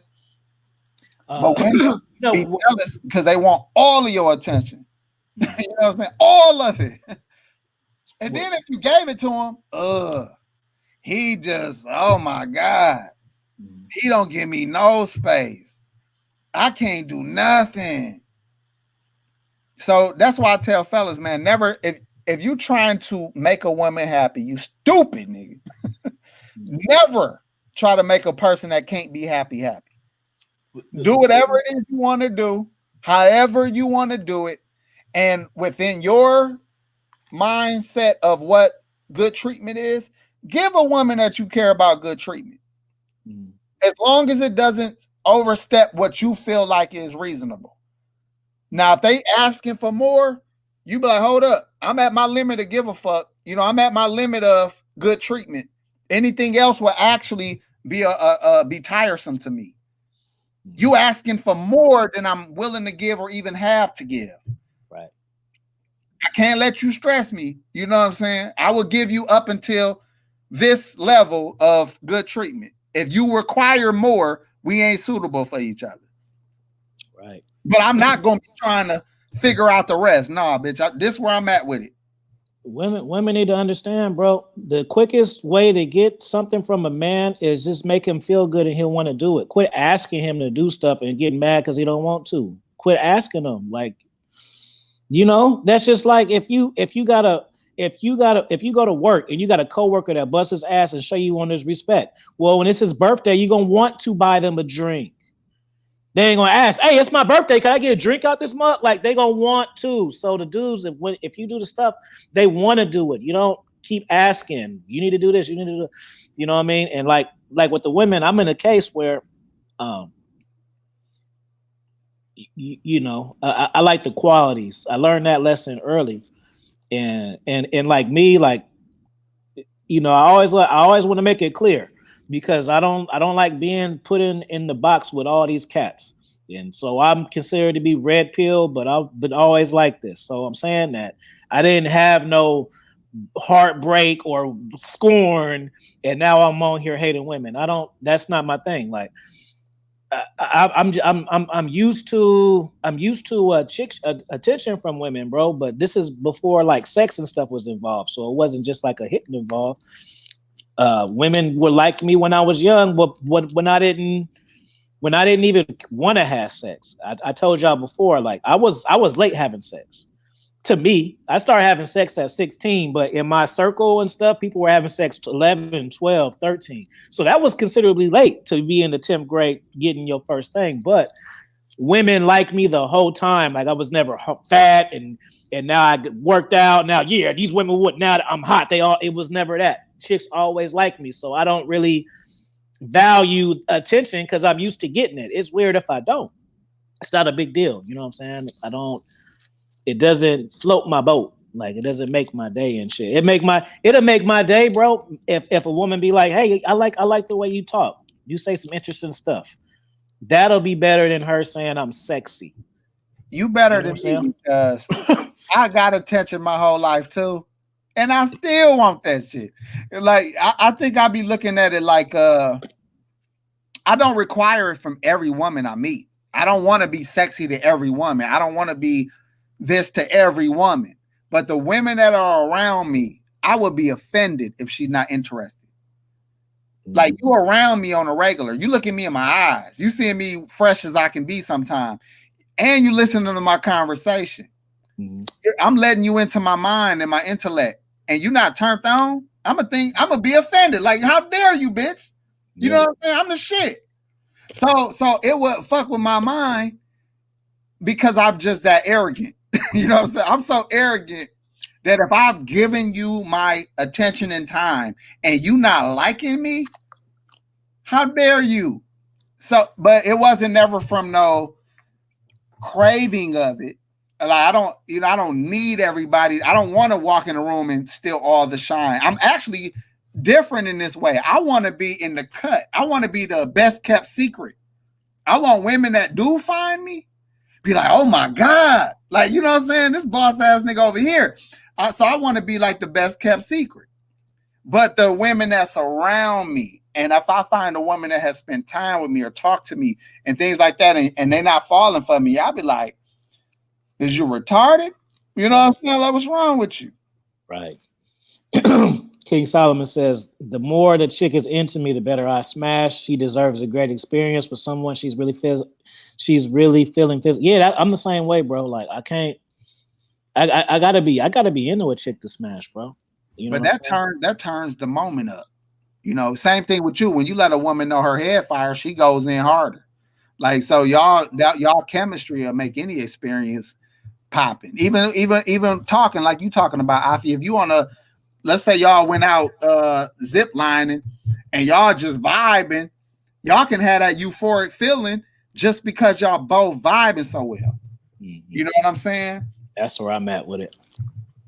Same stuff. You know what I'm saying? Yeah, so I actually smash better when I can't do it, bro. I mean, maybe like 1 or 2 times, but I can't continuously smash a woman that I'm not into just because I want to have sex. I can't do it. I gotta be into her. I gotta like something about her to be around her and the smash part. I can't just be horny and be like, "Ooh, I'm horny," and then go over there and smash somebody who I don't even want to smash. But if those cats that got rotations, everybody on there should be suitable people. It shouldn't be no throwaways. It should be all suitable people, right? Viable people that if you actually wanted to take them serious in a real way, you could. Mm-hmm. That's a real rotation where everybody on there is capable of wifey material. Oh, yeah. That's a real rotation. Mm-hmm. Oh, most definitely. I'm just saying, like, if like that, like I've turned stuff down behind that. Like I've been somewhere. Like I remember I told y'all the story when me and my partner was in the Frisco with the white chicks, not the one I told yesterday, but some other white chicks. Mm-hmm. And the girl, we was in the room, and then my partner and the girl went to the store to get some bottles. And then when they left, the girl was like, "We only got 5 minutes. Whip it out." No. What do you know? But I'm in control like that. Like I would feel soft being like, "All right, yeah, come on, let's do it." Like I don't know. I need to tell you. I tell you, I'm about to whip out. We got 5 minutes. So she was mad because I was like, "Hell no. Who you think I am? I'm not your bitch." Like, and like I say, how we said earlier about women don't have no the game. She could have gave me some fire dome, but you just need to seduce me a little bit. She could have touched me and been rubbing me and be like, damn, you got a nice chest. And then I've been like, ooh, that felt good. And then, but don't tell me to whip it out. We got 5 minutes. You ain't gonna see this. Yeah, I ain't even gonna let you see it just because you think you boss. Look at the two mentalities, right? It ain't happening. Listen, it ain't happening. Your mentality is, I'm not no bitch. You don't tell me how to do it. Arrogant cat like me is like, I guess I could feed this peasant some dick real quick. I don't like being told what to do. I look at it like, well, hold on. You know what? Let me take that. I don't like being told what to do. It don't matter. It don't matter if it's boss, my mama. I don't care, bro. I don't like people making. You should do this or why. I don't respond well to none of that. You're right. Because let me make the correction, bro. Because I just realized when you told your scenario, you said she told you to, but in my mind, I was hearing can I? So big difference. Now, if a chick is asking me, like almost like, let me do this real quick. Now that's the mindset I just had when I made my statement. But now I got to think about what you actually said. Being told is not the same thing that I was speaking on. I was speaking on when they come in, like, let me do it. Because I had damn, man, I can't even go into it. Look, we ain't even talking about sex. I'm turning down the sex and the fire dome because Lisa, maybe a lot of y'all might not have sex, but y'all have took the dome. Like it's over. If you were asked and not told, I think you would have did different. At least I would have.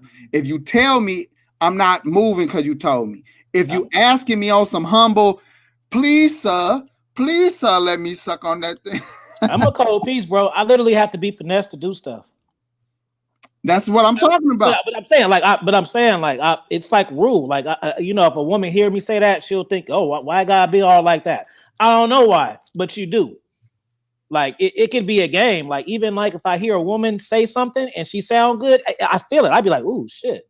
If I hear a woman say something really, I'd be like, ooh, say it again. Like, that's how I get the feeling. Like I only understand submission, bro. I don't anything other than that. It's not gonna go anywhere. It don't matter if I'm all the way in the wrong. You better lie to yourself and pretend like you Catwoman and say the same stuff, or else I don't care about nothing you say. Hey, I do want to say this though, because ain't nothing wrong with what you're saying. It's important for you to live the way you want to live. But hold on, but just real quick. I think honestly, I think it's because the way I was raised around women and stuff, I'm in touch with myself like that. So I go off of feeling. Too. So that's a women trait. Like I get it because that's how I was around. So I feel that too. I literally go off of feeling. Like it don't matter. It's just even sex like stuff. And like I gotta feel something, Nelly, or else it ain't gonna happen. Like I don't. Just even still, like if I meet a chick and she's sending me nudes and I ask for them, that's deal breaker, bro. That's deal breaker. Don't send me no nudes because I'm looking at it like, Nick, bitch, don't be sending me some stuff you had on standby. I don't even want to look at it. I don't want to even respond. Like, no. I remember this. I remember this chick in LA, right? And she was down for like 10 years. You know why I fired her? Why?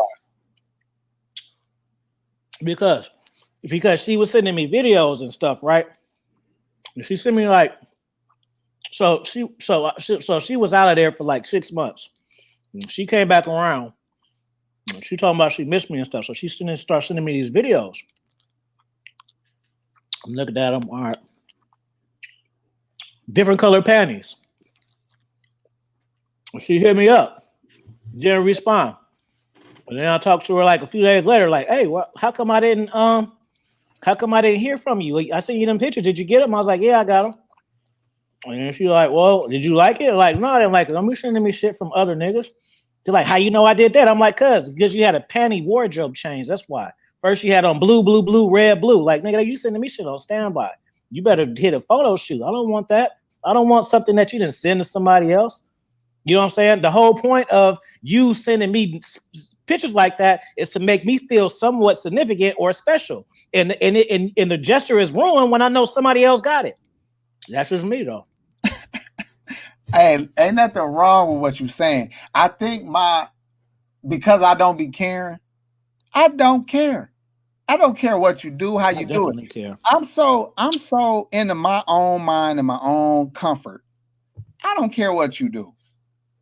Just don't disrupt my comfort. I don't care what you do and how you do it, because I'm not gonna care. I wouldn't care if it was a personal shoot. I wouldn't care if it was standby. I didn't ask for them anyway, so I didn't care that you send them. I wouldn't care that you didn't send them. I wouldn't care. I don't care. So I couldn't even. I won't even eat if I don't get served, bro. I gotta be super hungry. You a different type of dude, bro. You said that hella funny. I'm dead ass serious, bro. Like if I gotta go and make my own plate, it's like okay, that's almost like you saying fuck you. I don't know, bro. Like what am I can if I gotta fix my own plate, then I might as well go buy my own food too. Well, okay. I don't have that problem. I do not. I have never had to ask unless she like sleep or something, and then I'm like, all right, let me hit it in the microwave, or I want my plate already made, microwave ready. If I gotta go get the stuff, make my plate, and heat it up and eat it, like I'm looking at her like, don't do that. Don't do that. That better be. This better be. We can't do back to backs. If I gotta fix my own food, then I gotta get served 2 more times before it happen again. It ain't gonna be no back to back. I'm fixing my own food, bro. No, and again, my mom, they serve me. That's what I'm used to. Like I'm used to, when I was a kid and I'm watching wrestling. Here come my mama. My mom, she used to tell me, hey, dinner's ready. Come eat at the table. My mom would bring me the food to where I'm at. That's all what I know. Like, and this is a kid, so this ain't got nothing to do with bitches, sex. Like, that's just what I know. I said you're a different type of dude. That's what first came to my mind. I said your mama spoiled the shit out. But dig this, right? I don't never have to ask what you talking about. I never had to fight to get my plate. I think every woman that I dealt with, it go back to the type of women I like. Mm-hmm. I like women that think I'm the shit. Mm-hmm. So the only women I ever dealt with catered to me. I never had to ask. But let's say, because in my mind, I was just hearing you being this way no matter what. You at grandma. Well, yeah, but honestly, like, you know what it is. Why your old ass ain't gonna make my plate check? no, but for real, like, that's what I heard. I heard you at grandma's house telling grandma to get her ass up and make your plate. Yeah, but like I said, my mom, she raised me like that. But a part of it, I know she ain't never verbally told me this, but I get it. Like my father, he died of cancer. Mm-hmm. So she was close and held him until he passed. So that made her really super love me. I get it. It ain't like he just was in the streets and he got popped or he just drowned. Like he died. So that made her super love me. So mm-hmm. So that's what I know. Like I don't understand that. I get it, but this the thing, right? Your woman that you with should know that. Well, and any woman you even dealt with enough to have her somewhere to be serving you, right, should already know that. Yeah. Now, if she's the type of woman that'll not do it because y'all beefing, me and my wife could be beefing. She finna make my fucking plate. Yeah. Without even asking. Yeah. She might not be talking to me, but she gonna hand me my goddamn plate. You know what I'm saying? And if I want to smash, I can smash. My wife ain't never used sex as no, like, what do they call that? Like sex as a weapon. She ain't never try to take nothing from me or not do her role. But it go back to our beginning of our show. I set the parameters early because I didn't even want a relationship like that. I said, I don't need one. Well, I don't want it. So when I decided to have one, I said, it got to be like this or I don't want it. Mm-hmm. If it ain't like this, I do not want it. So we've been working to keep it like that, keep it in that box that I created. My mom used to take me on trips, all the clothes, all the vacations, serve me, throw parties, just everything, bro. So just like for example, like this is laughable. This is a laughable moment. Shout out to you women. So there's been times where, like, say I go to a chick's house and this is my first time meeting her, for example, right? And then she'll say some shit like, "You better be lucky. You better be lucky. I must like you. You got me in here serving." I'm thinking to myself, well, what else would you be doing? Like, I don't. That doesn't make you wifey material to me. That's like just the beginning part. Like, if you are cooking and serving, you can't even get like consistent sex from me. It ain't even gonna get to the girlfriend part or the show merit. Like that's like a part of the key. You know how the key got its ridges? Well, if that ridge is off, you can't even open the door. That's bars. That's bars. Give me a fire sign in the chat, because I bet y'all felt that. And I rhymed right there too. Shout out to my ghostwriter. You blessing me with all this stuff. For real. So it's like a whole thing off. Like, you know. But I'm simple. If I really feel love, I'll do a lot. You know what I'm saying? But it ain't gonna be because she asked me, and it's not gonna be because I feel like being. I'm not, because I don't feel required to do anything. Because, like you said, I don't need a chick. I don't need a relationship. I don't want kids. So a woman got to add to me. I'm not being in a relationship and being stressed out. You know what I'm saying? Just because you still want to give them something for being there, but it got to fit in y'all parameters.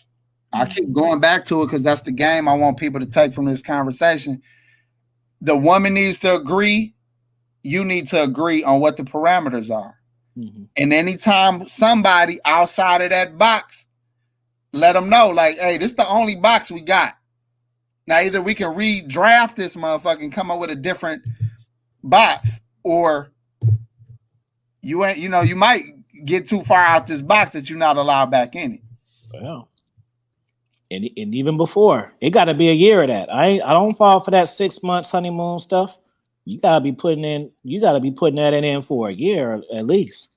Yeah. I'm keeping tabs. I may not say nothing, but I'm keeping tabs. I see how long stuff is. Like, you can't start off strong and be doing it for like 3 months, and then when I piss you off, you just stop forever. Well, then I'm gonna look at it like a performance now. Wasn't really you, because if it's really you, you're gonna do it anyway, because that's what you used to doing. You got to stop yourself from what you used to doing. So that just showed me you was a Academy Award winning actress, and you try to finesse me and make it seem like you was one way when in reality you were another way, and I just happened to find out. People need to pay the cost to be the boss. Because sometimes cats make the demands that you make and that I make, and they ain't even got the ability to make no demands. Mm-hmm. So I want to make that clear too. Mm-hmm. If you ain't a man, don't be trying to pull that this my way shit with nobody. Right. You need to set up your own structure and have your own stuff handled. That's why he can be single and not need a woman. That's why I don't need a woman, because we so strong by ourselves.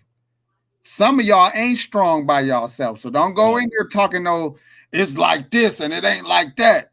You better have your shit together if you're gonna be trying to stand on something.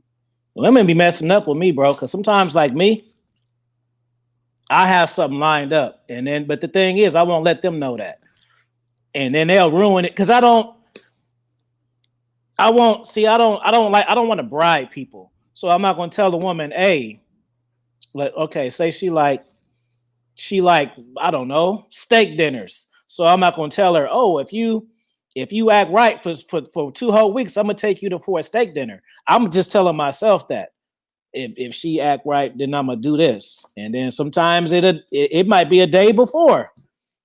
She might have one more day and don't even know what she missed out on. You know what I'm saying? So I definitely know how to plan and do those stuff, but I don't necessarily want to announce it, because I don't want you to be on good behavior just because you want something. I want you to be on good behavior because you like the way dad act when you're on good behavior. You see what I'm saying? I'm gonna say that again. I want you to act right because you like how I act when you act right.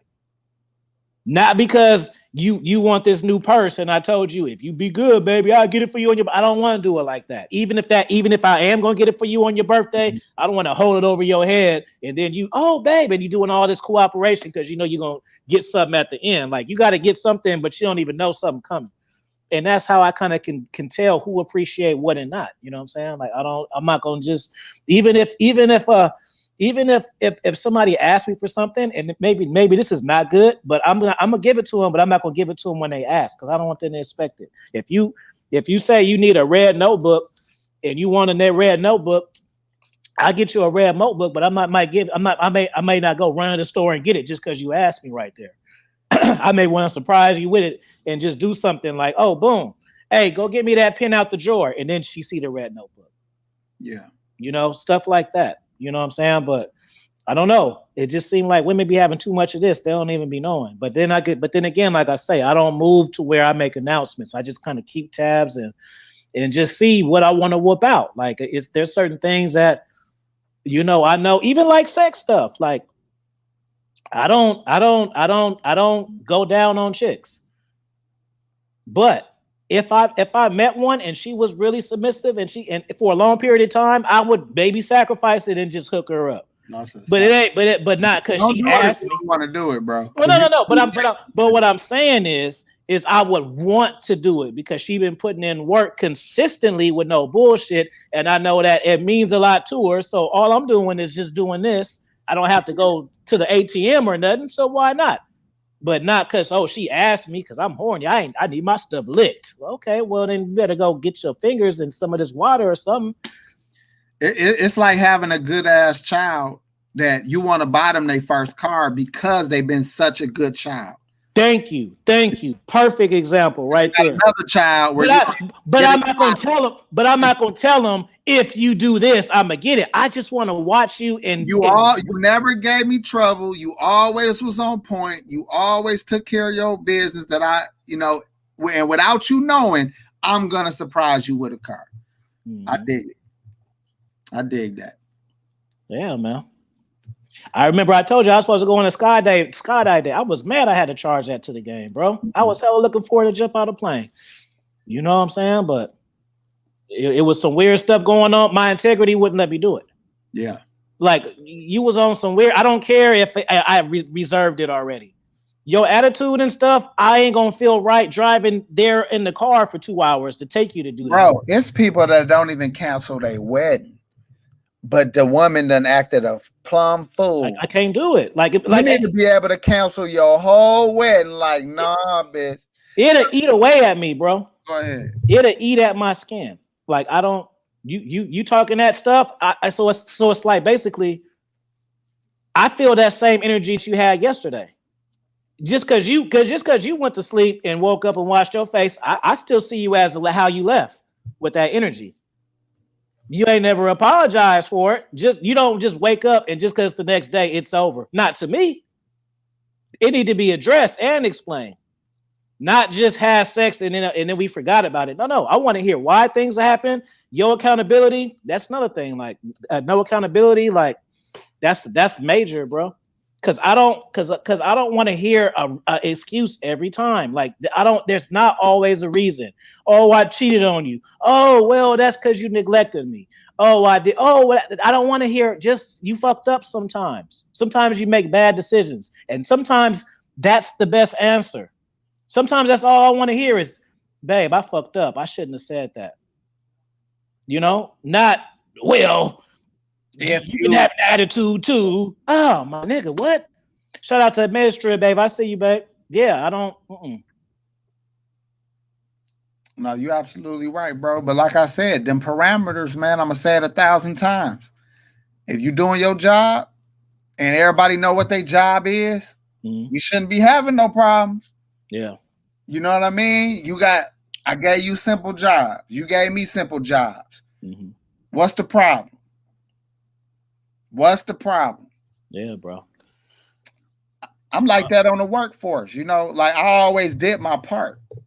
So I was one of them guys that management, unless you coming to praise me, don't even come bother me. You know what I'm saying? I only want to hear about strategies of how I can grow my brand and how you can help, because I'm showing the hell ain't chasing no ass right now. Yeah. I tell you, we talked earlier today. I told you about the numbers I'm shooting for.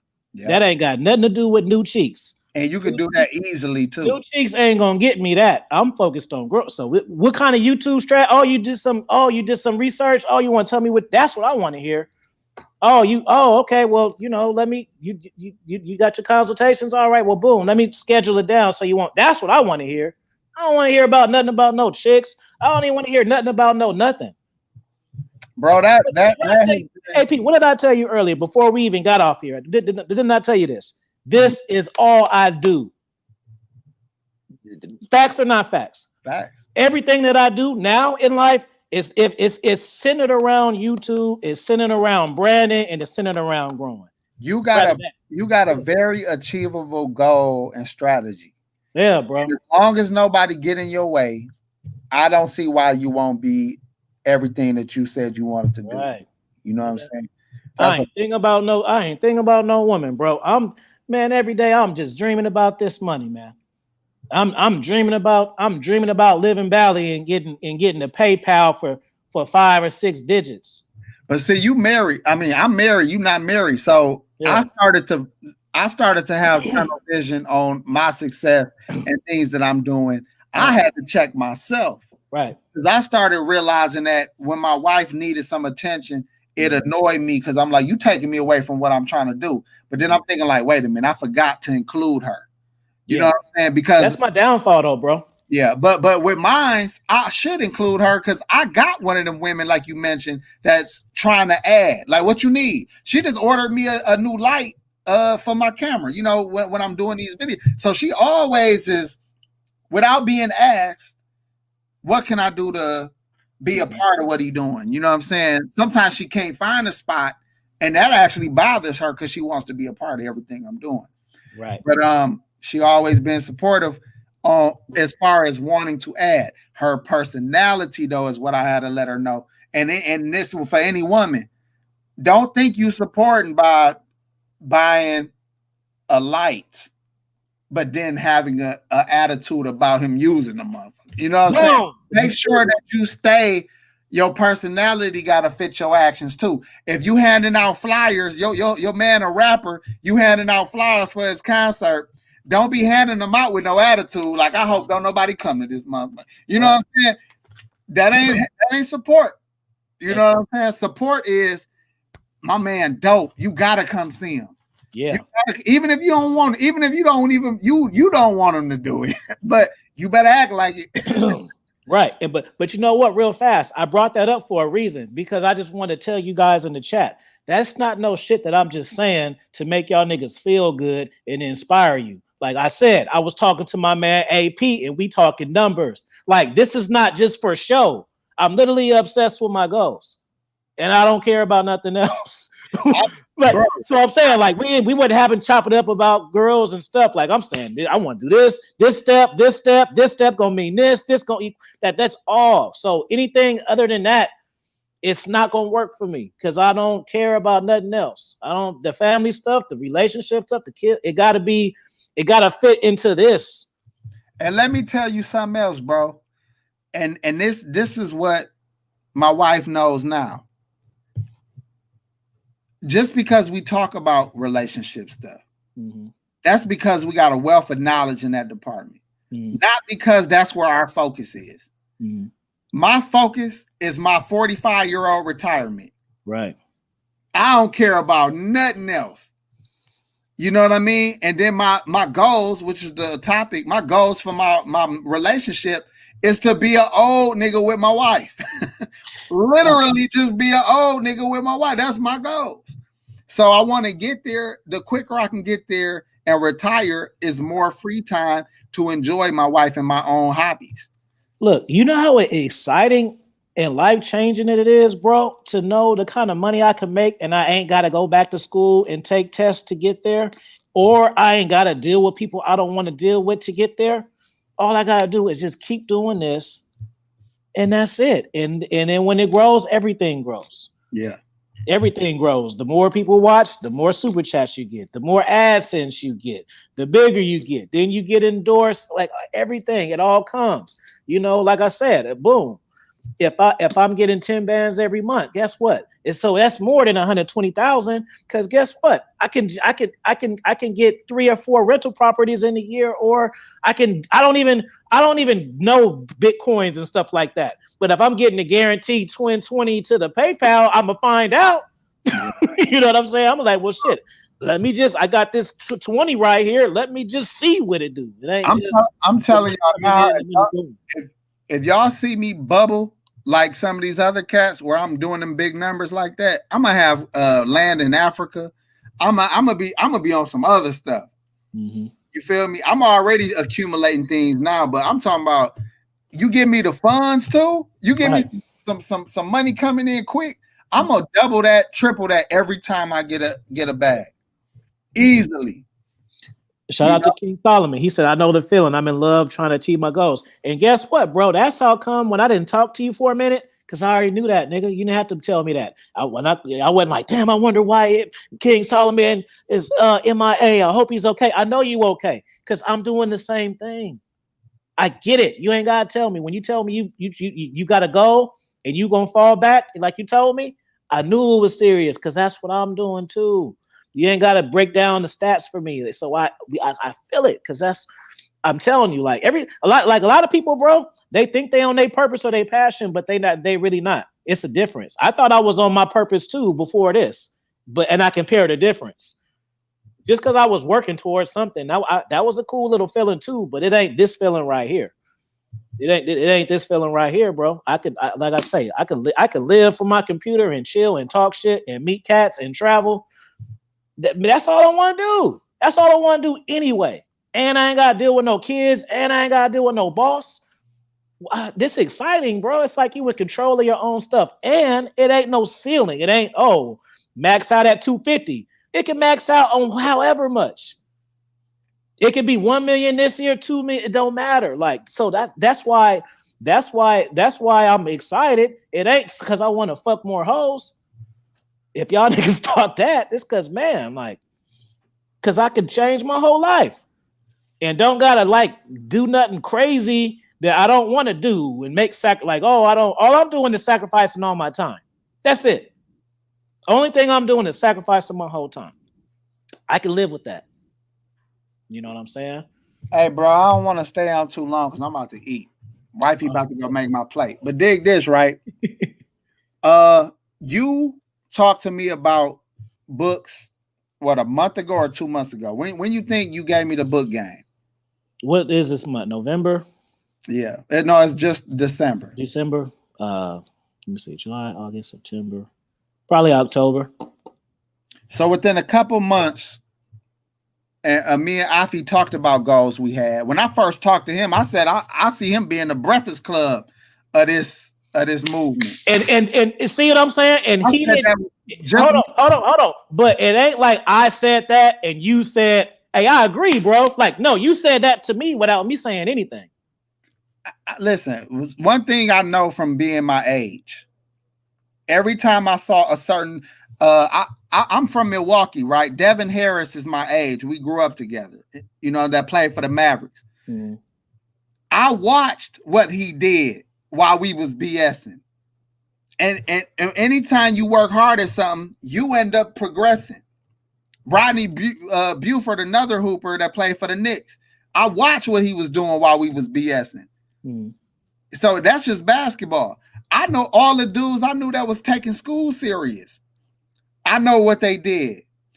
Every time I seen somebody devote real time and real passion into something, I never not seen it work out in their favor. Right. You feel me? And as long as it's legitimate, you ain't got nothing to stop you. Bro, I can't wait to tell my mama, hey, get your stuff. I'm here. This is where you living now. Living for the moment, bro. Hey, what's up? What you doing, mom? Chilling? Hey, pack up your stuff. Why? Just because this is where you staying now.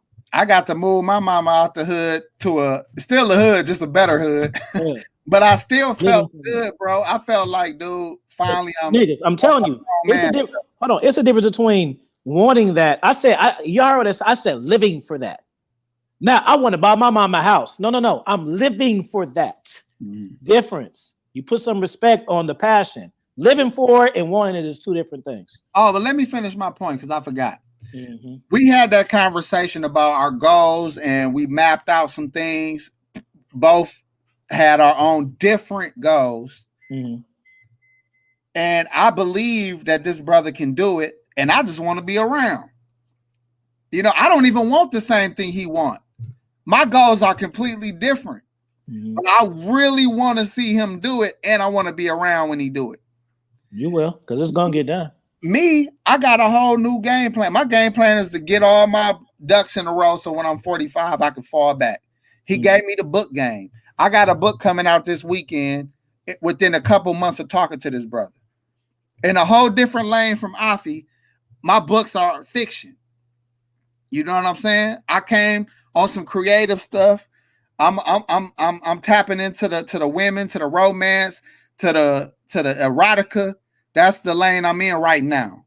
And I want to put out more and more of these books. I enjoy writing it so much.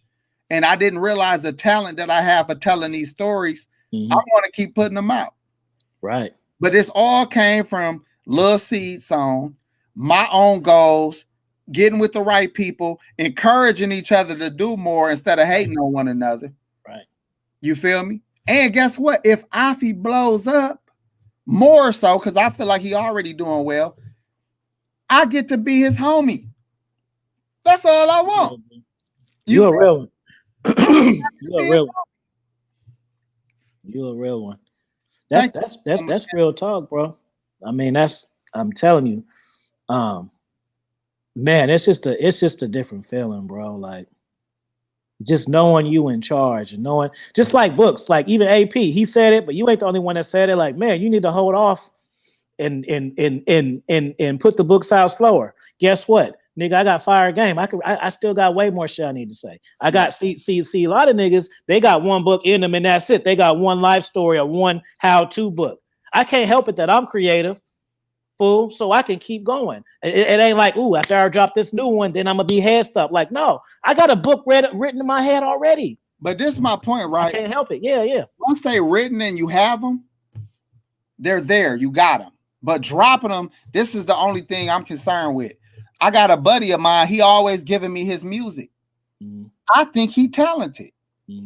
He give it to me so damn much.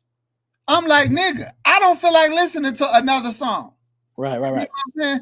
Even though I'm actually think you talented. Yeah, I don't care, bro. Because give me a minute. Okay, I don't even listen to music. You put your first one out because it's you get a certain feeling when you do it and you have it. I already know where you're going. So it's different. So guess what though? That you get a feeling that's really good. Why not get the feeling really good again? I could control it because I want it again. So boom, let me do it another time. But what was my example? If they would have gave you PS5 a year after they give you PS4, it's gonna be a whole different hype around it. It's gonna be like, man, all right, whatever. Make me wait a little bit. I ain't saying no every other year. I ain't saying that. I'm saying, nigga, I'm down on Goins 2020. You know what I'm saying? I'm the new down on Goins, nigga. I'm saying it now.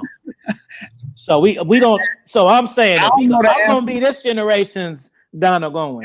I don't know the answers. We ain't had another cat give y'all fire consistently since then, since the 70s. So now I'm here to do it for these young niggas now. So I'm the new down the goings now. So I'm gonna come out with 10 motherfucking books because I got 10 motherfucking books in my head. I got 5 already in my head, and I'll never run out of gas. And guess what happens too? The more successful I get, the more shit I got to talk about. So I got books read that I ain't even had the life experience that I didn't got. So I'm going there, but I ain't even got there yet for the books and the knowledge that I'm gonna have from getting there.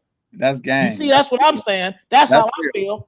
Right? Because guess what, nigga, when I'm making this bread and I'm living somewhere else, I'm gonna have some whole other shits to talk about then, right? That I don't even know I got in me. Or you might change so much in a moment that because you held on to a book, you like, damn, I don't even agree with this own book enough to put it out. And it's your growth in your ways of thinking. Yeah, I'm a deep thinker, bro, and I got it. Like stuff. It drives me crazy a little bit. Like certain thoughts, like it'll bother me. Like I can't just have no stuff just finished and just sitting and I know it's done. I want to have it in my hand. And maybe once you have your first one in your hand, you'll be like, fuck that shit. I feel what Afi said because you ain't got it in your hand yet. You don't know how you're gonna feel. I didn't know how I was gonna feel. See, it's that, and that's why I told you Go to Amazon, go to Amazon route, and then flip it to the because the PDF, that's you ain't getting the author feel. You just getting I got some shit that niggas is giving me 20 for. Mm-hmm. You don't get the real author feel just doing some shit for niggas to buy and download. That just seemed like you just create a product for money. I want to be author and see like that book and feel that book in your hand. Yeah. But now listen, don't get me wrong, bro. I do understand because I already got my next few planned out, and I'm, I even set up a schedule for me to do writing where I can do writing. But I still want to feed the people when they're ready to eat. Mm-hmm. But see, my angle is I feel like I'm growing. I feel like I'm growing. I'm a grow. So when you grow and people find out about stuff, they go back to it anyway. It's just like if I just discovered Jay-Z today and I just what was his last album? I don't know, Kingdom Come, whichever what it was, Blueprint. Let's say I just heard Blueprint 2, and I'd be like, damn, this shit's fire. Yeah, he got more. He got mixtapes. Let me get that too. So that's what I'm saying. So I'm not focused on like when I put a book out, would it sell the first week and how good. I just want to have it. So as I continue to grow, people gonna want to find out more, and they're gonna be like, oh, he got another one. And then a lot of times, like people cop my stuff, they just cop up all at once. People usually don't pick one, like, which one do I want to get? They like one, then they go back and get them up. I want you to know, as a consumer, bro, the only reason I said what I said is because I like reading. But if I'm getting too many, I ain't finished all your last one. You know what I'm saying? So that's all I was coming from a personal What's the word? Niggas gotta be faster if they want to keep up. That's what I'm saying. I was coming from a selfish way of saying, like, bro, let me get through this before I get your next one. But I feel take it. Hey, y'all, you could take 6 months to read one of my books. But guess what? When you finish, I already have another one. Right? See what I'm saying? So it don't really matter. Like, he's got a new one coming. I can't wait. No, just go. Hey. Go to the a la carte. Add to cart. Nigga, you finish? Okay, add to cart. We got another one. Oh, audio book. Add to cart. Keep on adding to cart. Hey, bro, you my brother. Listen, you my brother. Yeah. I believe in you. Right. I see your vision. Thank you. But let me eat this food, my guy. All right, say your last words, brother. All I gotta say to the people, thank y'all for coming. Shout out to the chat room and all your participation. I got a book coming out this weekend called Dirty, Dirty Minds that you'll be able to get on Amazon, the Kindle version or the paperback. It is it's not a romance novel. It is definitely erotica. Mm-hmm. So if you got a female friend or a lady friend and you want to get her a gift, that's a perfect gift for her. If you're a woman yourself and you like to read and you want to have your imagination running wild, that's the kind of book that you want to get down with. So. And other than that, go to Player4Life. Check out my old videos. I got a lot of short 5 to 10 minute videos with nothing but game in them. And, keep watching what we got coming. Yeah, we definitely got some stuff cooking. LL say, just put it out. The blessings will get. I already know I'm going to get blessed. I got too much good energy and I help too many people and I got too much good intent. You know what I'm saying? And for the people that I hurt in life and stuff, hey, I'm a changed man. I apologize. I apologize if I had to go upside your head. I'm a new man. And follow me on Instagram, Dominance Mindset Raw Game. There go my stuff. I appreciate if y'all share the video after it's over. Make sure you drop a comment and share it. Put it on your Facebook. Share it on your communities and all of that because we want to just get positive. See, if y'all don't know this, me and AP, we both got fire game.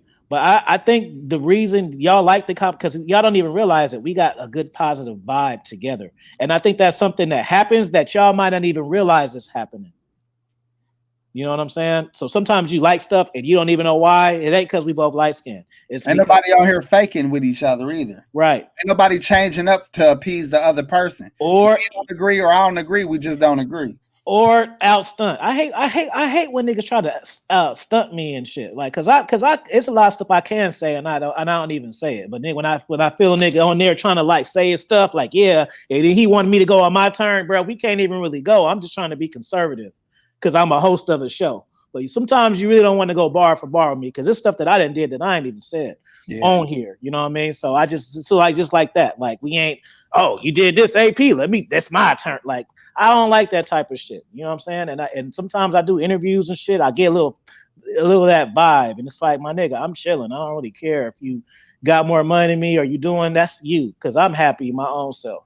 That's a pissing contest. It's kind of hard to avoid with people that are insecure. Yeah. And I'm super secure. So it's like, all right, nigga, say your stats. Let me ask you first. Yeah. If I ain't asking about, then you ain't got to tell me because I don't really care. I'm only asking you if it got to do with content or I feel like it's going to teach people stuff through your answers. You see what I'm saying? For sure. Just because you asking cats some shit don't mean you really don't know. I know. I just want them to know. You know? But on that note, let's get up out of here. I'll see y'all tomorrow at 7 or 8, whatever, Thursday. And like I say, like, comment, and share the video. Hey, I'm gonna make our playlist tonight. I appreciate that, bro. Go ahead. I'm gonna make our playlist tonight. While I'm sitting here at the computer, when I get off, I'm gonna go through both. And that. All right, brother. Have a good night, and y'all too. For sure. Peace out, everybody. Peace.